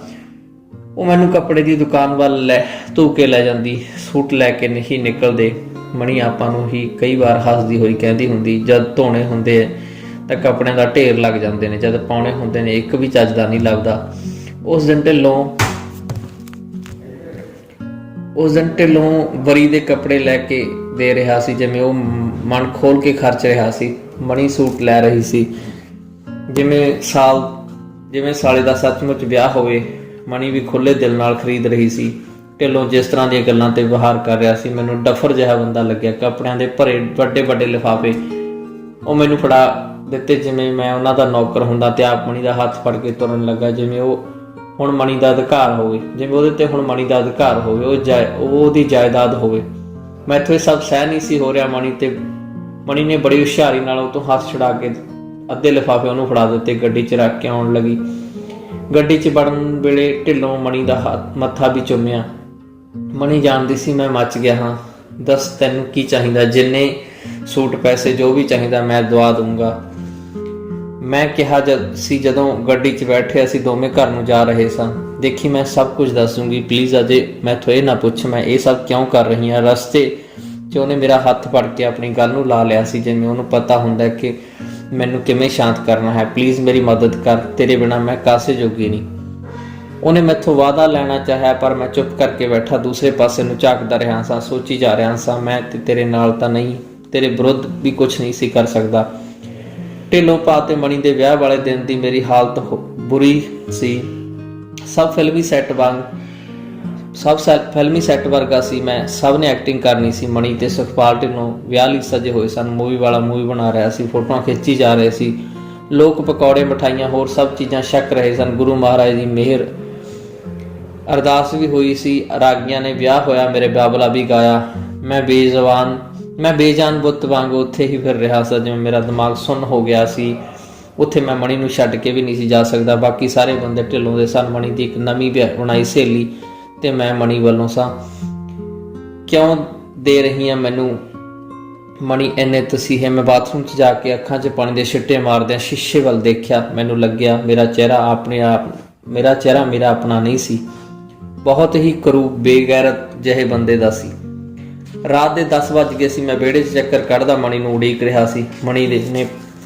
ਮਣੀ ਦੇ ਮਨਪਸੰਦ ਮਟਰ ਦੀ ਪਨੀਰ ਦੀ ਸਬਜ਼ੀ ਅਤੇ ਖੀਰ ਬਣਾ ਕੇ ਰੱਖੀ ਸੀ। ਭਾਵੇਂ ਮੈਨੂੰ ਭੁੱਖ ਲੱਗੀ ਹੋਈ ਸੀ ਪਰ ਮੈਂ ਉਹਦੇ ਆਉਣ ਤੇ ਹੀ ਰੋਟੀ ਖਾਣਾ ਚਾਹੁੰਦਾ ਸਾਂ। ਕਿੰਨੇ ਦਿਨ ਹੋ ਗਏ ਸਨ ਅਸੀਂ ਇਕੱਠਿਆਂ ਖਾਣਾ ਨਹੀਂ ਸੀ ਖਾਧਾ। ਅਜੀਬ ਜਿਹੀ ਉਲਝਣਾਂ ਵਿੱਚ ਫਸਿਆ ਹੋਇਆ ਸਾਂ। ਅੱਜ ਮਣੀ ਨਾਲ ਸਾਰੀਆਂ ਗੱਲਾਂ ਖੋਲ੍ਹ ਲੈਣਾ ਚਾਹੁੰਦਾ ਸਾਂ। ਇਹ ਵੀ ਕੋਈ ਟਾਈਮ ਹੈ ਕੁੜੀਆਂ ਦੇ ਘਰ ਆਉਣ ਦਾ? ਉੱਤੋਂ ਜ਼ਮਾਨਾ ਖਰਾਬ ਹੈ, ਕਿਉਂ ਕਰ ਰਹੀ ਹੈ ਇਹ ਸਭ ਕੁਝ? ਉਹਨੂੰ ਮੇਰੀ ਕੋਈ ਪਰਵਾਹ ਨਹੀਂ। ਉਹਨੂੰ ਮੇਰੀਆਂ ਭਾਵਨਾਵਾਂ ਦੀ ਕੋਈ ਕਦਰ ਨਹੀਂ, ਮੇਰੇ ਪਿਆਰ 'ਚ ਕੀ ਕਮੀ ਹੈ। ਜੋ ਕੁਝ ਕਰ ਰਹੀ ਹੈ ਉਹ ਤਾਂ ਮਣੀ ਲਈ ਠੀਕ ਨਹੀਂ, ਨਾ ਹੀ ਮੇਰੇ ਲਈ। ਉਹ ਸਵੇਰੇ ਹੀ ਡਰਾਈਵਰ ਨਾਲ ਗੱਡੀ ਚਲੀ ਜਾਂਦੀ ਹੈ, ਹਰ ਰੋਜ਼ ਨੇ ਹਨੇਰੇ ਮੁੜਦੇ ਨੇ, ਪਤਾ ਨਹੀਂ ਕਿਸ ਨਾਲ ਮੋਬਾਈਲ ਤੇ ਘੰਟਾ ਘੰਟਾ ਗੱਲਾਂ ਕਰਦੀ ਹੈ ਢਿੱਲੋਂ ਤੇ ਹੋਰ ਬੰਦਿਆਂ ਨਾਲ, ਜਿਵੇਂ ਫ੍ਰੀ ਫਿਰ ਰਹੀ ਆ। ਉਹ ਮੈਥੋਂ ਸਹਿਣ ਨਹੀਂ ਹੁੰਦਾ। ਜੇ ਮੈਂ ਮਣੀ ਨੂੰ ਕੁਝ ਕਿਹਾ ਬੁਰਾ ਮੰਨ ਜਾਣਾ, ਪਰ ਹੁਣ ਹੋਰ ਕੋਈ ਹੱਲ ਨਹੀਂ, ਗੱਲ ਤਾਂ ਕਰਨੀ ਪੈਣੀ ਹੈ। ਮੈਂ ਮੰਨਦਾ ਹਾਂ ਕੈਨੇਡਾ ਤੋਂ ਮੇਰੇ ਲਈ ਹੀ ਆਈ ਹੈ, ਉਹਦੇ ਦਿਲ ਵਿੱਚ ਕੋਈ ਹੋਰ ਕਿਸੇ ਲਈ ਥਾਂ ਨਹੀਂ। ਕੈਨੇਡਾ ਜਾ ਕੇ ਕੌਣ ਮੁੜਦਾ, ਪਰ ਉਹ ਮੇਰੇ ਨਾਲ ਇਸ ਤਰ੍ਹਾਂ ਕਿਉਂ ਕਰ ਰਹੀ ਹੈ? ਜਦੋਂ ਦੀ ਮਣੀ ਆਈ ਹੈ ਇੱਕ ਵੀ ਦਿਨ ਘਰ ਨਹੀਂ ਬੈਠੀ। ਕਹੂੰਗੀ ਮੈਂ ਮਿਸ਼ਨ ਪੂਰਾ ਕਰ ਲਵਾਂ ਫਿਰ ਆਰਾਮ। ਪਤਾ ਨਹੀਂ ਕੀ ਮਿਸ਼ਨ ਹੈ ਉਹਦਾ। ਕੁਝ ਦਿਨ ਅਸੀਂ ਘੁੰਮੇ ਸੀ, ਗੁਰਦੁਆਰਾ, ਮੰਦਿਰ, ਤਾਜ ਮਹਿਲ ਤੇ ਹੋਰ ਕਿੰਨਾ ਕੁਝ ਦੇਖਿਆ। ਡਲਹੌਜ਼ੀ ਵੀ ਗਏ। ਇੱਕ ਦਿਨ ਮਣੀ ਨੇ ਮੈਨੂੰ ਸਮਝਾਇਆ, ਦੇਖੀ ਕੈਨੇਡਾ ਜਾ ਕੇ ਮੈਂ ਇੱਕ ਗੱਲ ਸਿੱਖੀ ਹੈ, ਤੂੰ ਆਪਣਾ ਕੰਮ ਠੀਕ ਰੱਖ, ਤੇਰੀ ਫਸਲ ਤੇ ਮਿਹਨਤ ਕੀਤੀ ਹੋਈ ਹੈ। ਸ਼ਾਪਿੰਗ ਮੈਂ ਇਕੱਲੀ ਕਰ ਲੈਂਦੀ ਹਾਂ। ਆਪਣੇ ਸੁਭਾਅ ਅਨੁਸਾਰ ਮਣੀ ਦੀ 7 ਵਚਨ ਕਹਿ ਕੇ ਮੰਨ ਲਈ ਸੀ। ਮਣੀ ਗੱਡੀ 'ਚ ਉਤਰ ਕੇ ਅੰਦਰ ਆ ਗਈ। ਡਰਾਈਵਰ ਗੱਡੀ ਲੈ ਕੇ ਆਪਣੇ ਘਰ ਚਲਾ ਗਿਆ। ਖਰੀਦ ਕੇ ਲਿਆਂਦੇ ਸਮਾਨ ਦੇ ਲਿਫਾਫੇ ਮਣੀ ਦੇ ਮੇਜ਼ ਉੱਤੇ ਰੱਖ ਦਿੱਤੇ। ਬਾਹਾਂ ਉਤਾਂ ਨੂੰ ਚੁੱਕ ਕੇ ਅੰਗੜਾਈ ਲਈ, ਆਵਾਸੀ ਲਈ। ਦੇਖੀ ਬਹੁਤ ਨੀਂਦ ਆਈ ਹੈ, ਥੱਕੀ ਪਈਆਂ। ਉਹ ਮੇਰੇ ਵੱਲ ਦੇਖ ਕੇ ਕਿਹਾ। ਉਹਦੇ ਚਿਹਰੇ ਉੱਤੇ ਥਕੇਵਾਂ ਝਲਕ ਰਿਹਾ ਸੀ। ਰੋਟੀ ਲਿਆਵਾਂ? ਮੈਂ ਅੰਦਰੋਂ ਖਿਝਾ ਪਿਆ ਸਾਂ। ਨਹੀਂ, ਮੈਂ ਡਿਨਰ ਕਰਕੇ ਆਈ ਹਾਂ, ਢਿੱਲੋਂ ਭਾਜੀ ਮਿਲ ਗਏ ਸੀ ਸ਼ਹਿਰ ਤੋਂ, ਅਜੇ ਰੋਟੀ ਨਹੀਂ ਖਾਧੀ। ਤੇ ਸੌਰੀ, ਮੈਂ ਤੈਨੂੰ ਫੋਨ ਕਰਨਾ ਭੁੱਲ ਗਈ। ਉਹ ਸੌਰੀ ਮੇਰੀ ਜਾਨ। ਉਹ ਮੱਥਾ ਚੁੰਮਣ ਲੱਗੀ। ਤੂੰ ਰੋਟੀ ਖਾ ਲੈ। ਮੈਂ ਵੀ ਖਾ ਲਈ ਸੀ। ਮੈਂ ਝੂਠ ਬੋਲਿਆ, ਮੇਰੀ ਭੁੱਖ ਹੀ ਮਰ ਗਈ ਸੀ। ਉਹਨੇ ਵਾਸੀਆਂ ਲੈਂਦੀ ਨੇ ਸੈਂਡਲ ਲਾ ਕੇ ਭਗਾ ਮਾਰੇ। ਮੈਂ ਨਹੀਂ ਥੱਕੀ ਪਈ ਹਾਂ। ਉਹ ਬੈੱਡ ਤੇ ਡਿੱਗ ਪਈ। ਉਹਨੇ ਮੇਰਾ ਹੱਥ ਫੜ ਲਿਆ। ਉਹ ਫਿਰ ਪਈ ਨੇ ਸਿਰ ਦੀਆਂ ਸਾਰੀਆਂ ਸੂਈਆਂ ਲਾ ਕੇ ਵਾਲ ਖੁੱਲੇ ਛੱਡ ਦਿੱਤੇ। ਚੰਗਾ, ਅੱਖਾਂ ਬੰਦ ਕਰ।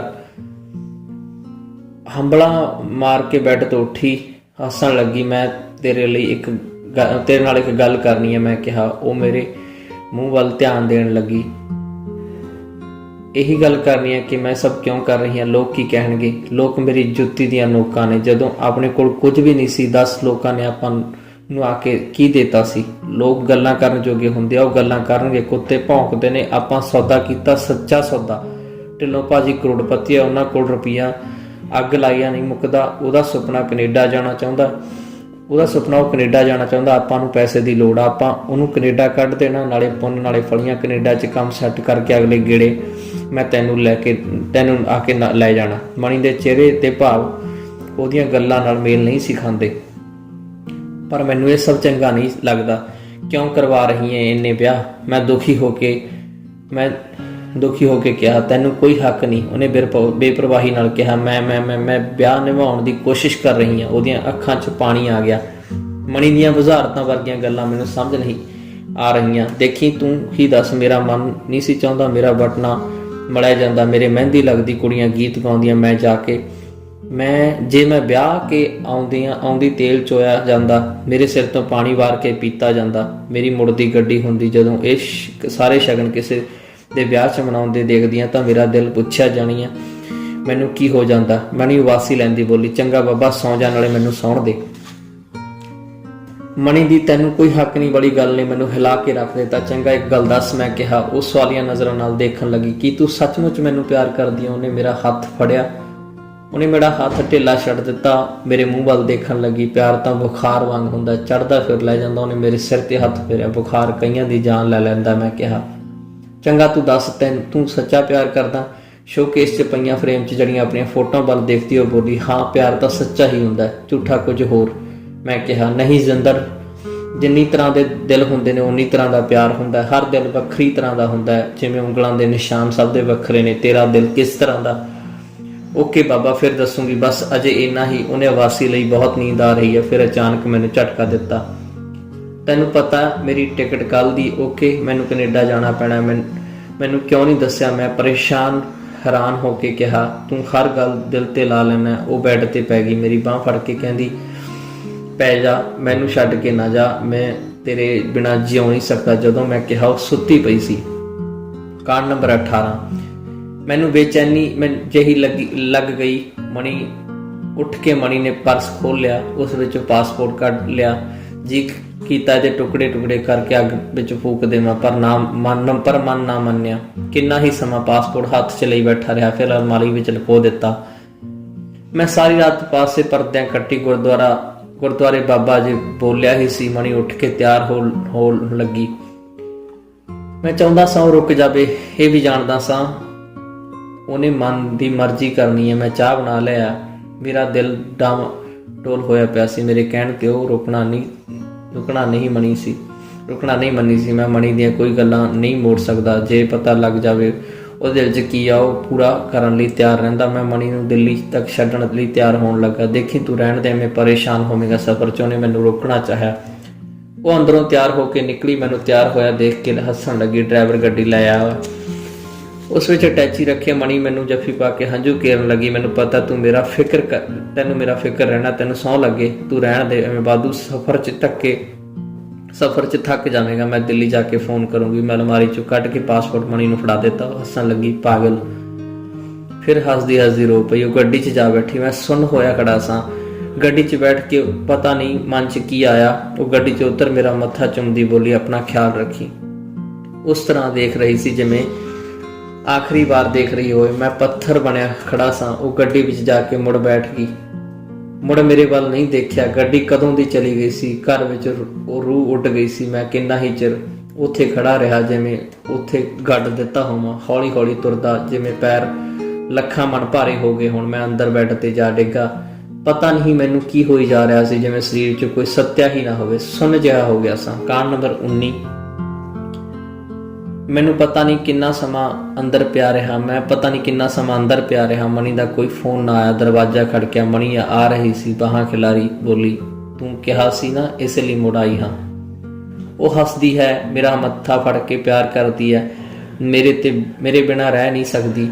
ਦੇਖੀ ਹੁਣ ਕੁਛ ਹੋਰ ਨਾ ਪੁੱਛੀ। ਮੇਰਾ ਹੱਥ ਫੜ ਕੇ ਕਿਸੇ ਨੇ ਝਟਕਿਆ। ਬਾਂਹ ਨੂੰ ਹਿਲਾਇਆ। ਮੈਂ ਨੀਂਦ ਬੇਹੋਸ਼ੀ ਜਿਹੀ ਅੱਖਾਂ ਖੋਲੀਆਂ। ਸਿਪਾਹੀ ਖੜਾ ਮੈਨੂੰ ਜਗਾ ਰਿਹਾ ਸੀ। ਦਰਾਂ ਵਿੱਚ 2 ਪੁਲਿਸ ਵਾਲੇ ਖੜੇ ਸਨ। ਉਹ ਮੈਨੂੰ ਗੱਡੀ ਵਿੱਚ ਬਿਠਾ ਕੇ ਥਾਣੇ ਲੈ ਗਏ। ਮੈਨੂੰ ਮੇਰੇ ਗੁਨਾਹ ਦਾ ਪਤਾ ਨਹੀਂ ਲੱਗ ਰਿਹਾ ਸੀ। ਥਾਣੇ ਜਾ ਕੇ ਪਤਾ ਲੱਗਾ ਸੁਖਪਾਲ ਢਿੱਲੋਂ ਤੇ ਮਣੀ ਦੀ ਕਿਸੇ ਗੱਲੋਂ ਲੜਾਈ ਹੋ ਗਈ ਸੀ। ਸੁਖਪਾਲ ਨੂੰ ਪਤਾ ਲੱਗਾ ਸੀ ਕਿ ਮਣੀ ਕੈਨੇਡਾ ਚਲੀ ਗਈ। ਸੁਖਪਾਲ ਨੇ ਥਾਣੇ ਜਾ ਕੇ ਮਣੀ ਉੱਤੇ ਫਰਾਡ ਕਰਨ ਦਾ ਰਿਪੋਰਟ ਦਰਜ ਕਰਵਾ ਦਿੱਤੀ ਸੀ। ਉਹ ਪੈਸੇ ਲੈ ਕੇ ਭੱਜ ਗਈ ਸੀ। ਰਿਪੋਰਟ ਵਿੱਚ ਮੇਰਾ ਵੀ ਨਾਂ ਸੀ। ਉਸਨੇ ਮੈਨੂੰ ਮਣੀ ਦਾ ਭਰਾ ਲਿਖਾਇਆ ਸੀ। ਜਾਣ ਲੱਗੀ ਮਣੀ ਨੇ ਕਿਹਾ ਸੀ, ਮੈਂ ਤੇਰੇ ਲਈ ਗਿਫਟ ਲਿਆਈ, ਅਲਮਾਰੀ 'ਚ ਰੱਖਿਆ, ਮੇਰੇ ਜਾਣ ਬਾਅਦ ਖੋਲੀ। ਉਹ ਲੱਖ ਰੁਪਈਆ ਸੀ ਜਿਹੜਾ ਲਿਫਾਫੇ 'ਚ ਪਾ ਕੇ ਰੱਖ ਗਈ ਸੀ। ਸਾਡੇ ਪਿੰਡ ਦੇ ਸਰਪੰਚ ਤੇ ਹੋਰ ਬੰਦਿਆਂ ਵਿੱਚ ਪੈ ਕੇ ਮਾਮਲਾ ਰਫਾ ਦਫਾ ਕਰਵਾਇਆ। ਮਣੀ ਵਾਲੇ ਪੈਸਿਆਂ ਵਿੱਚੋਂ 50,000 ਥਾਣੇਦਾਰ ਨੂੰ ਦੇ ਦਿੱਤਾ। ਜਿਹੜਾ ਥਾਣੇਦਾਰ ਮੈਨੂੰ ਲੰਮਾ ਪਾਉਣ ਨੂੰ ਫਿਰਦਾ ਸੀ, ਉਹੀ ਥਾਣੇਦਾਰ ਸੁਖਪਾਲ ਢਿੱਲੋਂ ਹੋਰਾਂ ਦੇ ਛਿੱਤਰ ਮਾਰਨ ਨੂੰ ਫਿਰੇ। ਕਹਿੰਦਾ, ਢਿੱਲੋਂ ਸਾਹਿਬ ਦੋਸ਼ ਲਾਉਣ ਲੱਗੇ ਇਹ ਤਾਂ ਸੋਚ ਲਿਆ ਕਰੋ ਕਿ ਬੰਦਾ ਕੌਣ ਹੈ। ਇਹਦੇ ਨਾਲ ਤਾਂ ਵਿਚਾਰੇ ਨਾਲ ਆਪ ਧੋਖਾ ਹੋਇਆ। 2 ਜਾਣੇ ਹੋਰ ਵੀ ਥਾਣੇ ਫਿਰਦੇ ਸੀ, ਜਿਨ੍ਹਾਂ ਨੂੰ ਕੈਨੇਡਾ ਕੱਢਣ ਲਈ ਮਣੀ ਨੇ ਪੈਸੇ ਲਏ ਸਨ। ਅਖਬਾਰ ਵਿੱਚ ਖਬਰ ਲੱਗੀ ਸੀ, ਕੈਨੇਡੀਅਨ ਕਬੂਤਰੀ ਪੈਸੇ ਲੁੱਟ ਕੇ ਕੈਨੇਡਾ ਉੱਡੀ। ਕਈ ਦਿਨਾਂ ਬਾਅਦ ਮਾਮਲੇ ਵਿੱਚੋਂ ਮੇਰਾ ਨਾਂ ਕੱਢਿਆ। ਮੈਂ ਘਰ ਆਇਆ। ਸ਼ਾਮ ਨੂੰ ਨੇਤਰ ਵੀਰੇ ਦਾ ਫੋਨ ਆਇਆ। ਉਹ ਮੇਰੇ ਨਾਲ ਲੜ ਰਿਹਾ ਸੀ। ਜਦ ਮਣੀ ਇੱਥੇ ਆ ਕੁਛ ਕਰਦੀ ਫਿਰਦੀ, ਤੂੰ ਮੈਨੂੰ ਕਿਉਂ ਨਹੀਂ ਦੱਸਿਆ? ਇਹਨਾਂ ਨੇ ਆਪਾਂ ਨੂੰ ਕਿਤੇ ਖੜਨ ਜੋਗੇ ਨਹੀਂ ਛੱਡਿਆ। ਸਿਮਰਨ ਤੇ ਉਹਦੀ ਮੰਮੀ ਤਾਂ ਸ਼ਰਮ ਦੀਆਂ ਮਾਰੀਆਂ ਘਰੋਂ ਨਹੀਂ ਨਿਕਲਦੀਆਂ। ਬੁੜੇ ਆਪਣੇ ਨੇ ਸ਼ੇਵ ਕਰਵਾ ਦਿੱਤੀ। ਉਹਨੇ ਦੋਨਾਂ ਨੇ ਵੈਨਕੂਵਰ ਤੇ ਸਰੀ ਦੇ ਵਿਚਾਲੇ ਬੇਰੀ ਦਾ ਫਾਰਮ ਖਰੀਦ ਲਿਆ। ਨੇਤਰ ਦੀਆਂ ਗੱਲਾਂ ਸੁਣ ਕੇ ਮੇਰੇ ਰਹਿੰਦੇ ਹੋਸ਼ ਵੀ ਉੱਡ ਗਏ। ਮੇਰਾ ਦਿਲ ਬਲੂੰਦਰਿਆ ਗਿਆ। ਨੇਤਰ ਪਤਾ ਨਹੀਂ ਕਿੰਨਾ ਚਿਰ ਬਾਪੂ ਜੀ ਤੇ ਮਣੀ ਨੂੰ ਗਾਲਾਂ ਕੱਢਦਾ ਰਿਹਾ। ਮਨਜੀਤ ਤੇ ਮੰਮੀ, ਚਾਚੀ ਹਰਪਾਲ ਤੇ ਭੈਣ ਨੀਨਾ ਮੈਨੂੰ ਘਰੋਂ ਲੈਣ ਆ ਗਏ। ਮਾਂ ਸਦਕੇ ਕਹਿੰਦੀ, ਚਾਚੀ ਨੇ ਮੇਰਾ ਸਿਰ ਪਲੋਸ ਕੇ ਗੋਦੀ ਵਿੱਚ ਰੱਖ ਲਿਆ, ਜਿਵੇਂ ਮੇਰੇ ਜ਼ਖਮਾਂ ਤੇ ਫਹੇ ਰੱਖ ਰਹੀ ਹੋਵੇ। ਮੇਰਾ ਸਾਰਾ ਦੁਨੀਆ ਤੇ ਭਰੋਸਾ ਉੱਠ ਗਿਆ ਸੀ। ਮੇਰੀ ਸੋਚਣ ਸਮਝਣ ਦੀ ਸ਼ਕਤੀ ਖਤਮ ਹੋ ਗਈ ਸੀ। ਜਿਉਣ ਮਰਨ ਦੀ ਇੱਛਾ ਖਤਮ ਹੋ ਗਈ ਸੀ।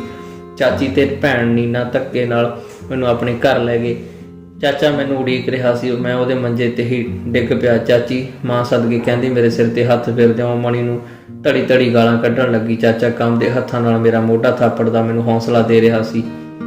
ਮੈਂ ਦੋਵਾਂ ਹੱਥਾਂ ਤੇ ਸਿਰ ਸੁੱਟ ਕੇ ਬੈਠਾ ਸਾਂ। ਕੁਝ ਵੀ ਕਹਿਣ ਸੁਣਨ ਲਈ ਦੀ ਹਿੰਮਤ ਨਹੀਂ ਸੀ ਮੇਰੇ ਵਿੱਚ। ਉਹਨੇ ਬੰਦਿਆਂ ਵਾਲਾ ਕੰਮ ਨਹੀਂ ਕੀਤਾ। ਬਸ ਤੂੰ ਮਾੜਾ ਸੁਪਨਾ ਸਮਝ ਕੇ ਭੁੱਲ ਜਾ, ਚਾਚੀ ਨੇ ਕਿਹਾ। ਮੈਂ ਭੈਣ ਨੀਨਾ ਬੋਲੀ, ਵੀਰੇ ਤੂੰ ਇੰਨਾ ਭੋਲਾ ਤਾਂ ਹੈ ਨਹੀਂ। ਸਭ ਪਤਾ ਸੀ ਨਾ ਤੈਨੂੰ, ਤੂੰ ਜਾਣ ਬੁੱਝ ਕੇ ਧੋਖਾ ਕਰਦਾ ਹੈ ਨਾ। ਉਹਦੀ ਗੱਲ ਕਰਨ ਦਾ ਅੰਦਾਜ਼ ਵੱਖਰਾ ਸੀ। ਉਹ ਮੈਨੂੰ ਹਸਾਉਣਾ ਚਾਹੁੰਦੀ ਸੀ। ਮੈਨੂੰ ਨੀਨਾ ਦੀ ਗੱਲ ਸੱਚੀ ਲੱਗੀ। ਜੇ ਤੇਰਾ ਚਾਚਾ ਠੀਕ ਹੁੰਦਾ ਤੈਨੂੰ ਜਾਣ ਦਿੰਦੇ ਥਾਣੇ? ਚਾਚੀ ਨੇ ਹੌਂਕਾ ਭਰਿਆ, ਮੇਰਾ ਕੋਈ ਕਸੂਰ ਨਹੀਂ। ਪਰ ਮੈਂ ਕਿਸੇ ਨਾਲ ਅੱਖ ਵੀ ਨਾ ਮਿਲਾ ਸਕਦਾ। ਮੈਂ ਕਿਹਾ। ਚਾਚੇ ਨੇ ਮੇਰਾ ਮੋਢਾ ਥਾਪੜ ਕੇ ਧਰਤੀ ਵੱਲ ਇਸ਼ਾਰਾ ਕਰਦੇ ਮੈਂ ਮੇਰੇ ਉਹਦੇ ਗੱਲ ਸਮਝ ਨਾ ਲੱਗੀ। ਉਹਨੇ ਮੇਰਾ ਮੋਢਾ ਹਲੂਣ ਕੇ ਧਰਤੀ 'ਤੇ ਤੁਰੀਆਂ ਜਾਂਦੀਆਂ ਕੀੜੀਆਂ ਵੱਲ ਧਿਆਨ ਕਰਾਇਆ। ਮੈਂ ਸਮਝ ਗਿਆ ਚਾਚਾ ਕੀ ਕਹਿਣਾ ਚਾਹੁੰਦਾ ਹੈ। ਮੇਰੇ ਬਚਪਨ ਦੀ ਗੱਲ ਯਾਦ ਆਈ। ਛੋਟੇ ਹੁੰਦਿਆਂ ਇੱਕ ਵਾਰ ਮੈਂ ਸਾਡੇ ਫੋਰਡ ਟਰੈਕਟਰ ਦੇ ਮਗਰਾਟ ਤੇ ਝਾਟੀ ਲੈਣ ਬੈਠ ਗਿਆ ਸਾਂ। ਬਾਪੂ ਜੀ ਤੇ ਖੇਤੀ ਵਾਹ ਰਹੇ ਸਨ। ਉਹਨਾਂ ਦੇ ਉੱਚੀ ਗੀਤ ਦੀ ਟੇਪ ਲਾਈ ਹੋਈ ਸੀ। ਟਰੈਕਟਰ ਨੇ ਜਦੋਂ ਮੋੜ ਕੱਟਿਆ, ਮੈਂ ਟਰੈਕਟਰ ਦੇ ਪਿਛਲੇ ਪਾਸੇ ਡਿੱਗ ਪਿਆ ਸਾਂ। ਹਾਲਾਂ 'ਤੇ ਡਿੱਗ ਕੇ ਧਰਤੀ 'ਤੇ ਜਾ ਡਿੱਗਾ। ਟੇਪ ਦੇ ਰੌਲੇ ਵਿੱਚ ਬਾਪੂ ਜੀ ਨੂੰ ਮੇਰੀ ਚੀਕ ਨਾ ਸੁਣੀ। ਜਦੋਂ ਉਹ ਟਰੈਕਟਰ ਦਾ ਦੂਜਾ ਗੇੜਾ ਦੇਖ ਕੇ ਆਏ, ਉਹ ਮੈਨੂੰ ਡਿੱਗੇ ਪਏ ਨੂੰ ਦੇਖਿਆ। ਉਹ ਉੱਚੀ ਉੱਚੀ ਰੋ ਰਿਹਾ ਸਾਂ। ਮੇਰਾ ਸਰੀਰ ਛਿੱਲਿਆ ਗਿਆ ਸੀ। ਬਹੁਤ ਸੱਟਾਂ ਲੱਗੀਆਂ ਸਨ। ਉੱਧਰ ਕੋਲ ਵਾਲੇ ਖੇਤ ਵਿੱਚ ਚਾਚੇ ਨੇ ਮੈਨੂੰ ਦੇਖ ਲਿਆ ਸੀ। ਉਹ ਭੱਜਿਆ ਆਇਆ। ਬਾਪੂ ਜੀ ਟਰੈਕਟਰ ਤੋਂ ਉਤਰ ਕੇ ਮੇਰੇ ਕੋਲ ਆਏ। ਉਹਨਾਂ ਬਹੁਤ ਗੁੱਸਾ ਚੜ੍ਹਿਆ ਹੋਇਆ ਸੀ। ਬੋਲੇ, ਕੰਜਰਾ ਹੱਥ ਪਾ ਕੇ ਨਹੀਂ ਸੀ ਬੈਠ ਸਕਦਾ। ਚਾਚੇ ਨੇ ਮੇਰੀਆਂ ਲੱਤਾਂ ਬਾਹਾਂ ਹਿਲਾ ਕੇ ਦੇਖੀਆਂ, ਕੁਝ ਵੀ ਨਹੀਂ ਟੁੱਟਿਆ ਸੀ। ਚਾਚਾ ਗੋਦੀ ਚੁੱਕ ਕੇ ਟਰੈਕਟਰ ਕੋਲ ਲੈ ਤੁਰਿਆ। ਬਾਪੂ ਜੀ ਟਰੈਕਟਰ 'ਤੇ ਜਾ ਚੜ੍ਹੇ ਜਿਵੇਂ ਮੈਨੂੰ ਬਾਪੂ ਜੀ ਦਾ ਨਹੀਂ ਚਾਚਾ ਦਾ ਮੁੰਡਾ ਹੋਵਾਂ। ਮੈਂ ਰੋਈ ਜਾ ਰਿਹਾ ਸਾਂ। ਚਾਚਾ ਮੈਨੂੰ ਹੌਸਲਾ ਦਿੰਦਾ ਬੋਲਿਆ, ਜੱਟ ਤਾਂ ਅੱਧਾ ਵੱਢਿਆ ਮਾਣ ਨਹੀਂ ਹੁੰਦਾ। ਕੁਛ ਨਹੀਂ ਹੋਇਆ, ਕੀੜੀ ਦਾ ਆਟਾ ਡੁੱਲ ਗਿਆ। ਕੀੜੀ ਦਾ ਆਟਾ ਡੁੱਲਣ ਵਾਲੀ ਗੱਲ ਮੇਰੇ ਧਿਆਨ ਸੱਟਾਂ ਤੋਂ ਪਰੇ ਕਰ ਦਿੱਤਾ। ਅੱਜ ਜਦੋਂ ਮੇਰੇ ਅੰਦਰ ਲਹੂ ਲਹਾਨ ਹੋਇਆ ਪਿਆ, ਚਾਚਾ ਮੈਨੂੰ ਹੌਸਲਾ ਦਿੰਦਾ ਕੀੜੀਆਂ ਵੱਲ ਇਸ਼ਾਰਾ ਕਰ ਰਿਹਾ ਸੀ, ਜਿਵੇਂ ਕਹਿ ਰਿਹਾ ਹੋਵੇ ਕੁਛ ਨਹੀਂ ਹੋਇਆ, ਕੀੜੀ ਦਾ ਆਟਾ ਡੁੱਲ ਗਿਆ। ਪਰ ਗੱਲ ਇੰਨੀ ਸੌਖੀ ਨਹੀਂ ਸੀ। ਸਾਰਾ ਕੁਝ ਖਤਮ ਹੋ ਗਿਆ। ਮੈਂ ਦੋਵੇਂ ਹੱਥਾਂ ਨਾਲ ਸਿਰ ਫੜੀ ਬੈਠਾ ਸਾਂ। ਸਾਰਾ ਕੁਝ ਕਦੇ ਖਤਮ ਨਹੀਂ ਹੁੰਦਾ। ਚੱਲ ਉੱਠ, ਆਪਣੇ ਫੁੱਲਾਂ ਦੇ ਖੇਤ ਸਾਂਭ, ਮੇਰਾ ਮੋਢਾ ਥਾਪੜਦਿਆਂ ਚਾਚੇ ਨੇ ਕਿਹਾ। ਧੰਨਵਾਦ ਦੋਸਤੋ। ਇਹ ਸੀ ਜਤਿੰਦਰ ਹਾਂਸ ਹੋਰਾਂ ਦਾ ਨਾਵਲ ਬਸ ਅਜੇ ਇੰਨਾ ਹੀ। ਨਾਵਲ ਤੁਹਾਨੂੰ ਕਿਸ ਤਰ੍ਹਾਂ ਦਾ ਲੱਗਿਆ, ਇਹਦੇ ਬਾਰੇ ਆਪਣੇ ਵਿਚਾਰ ਜ਼ਰੂਰ ਦਿਓ। ਤਦ ਤੱਕ ਲਈ ਪਿਆਰ ਭਰੀ ਸਤਿ ਸ਼੍ਰੀ ਅਕਾਲ। ਚੌਹਾਨ ਇੰਟਰਟੇਨਮੈਂਟ ਤੁਹਾਡਾ ਆਪਣਾ, ਤੁਹਾਡੇ ਲਈ।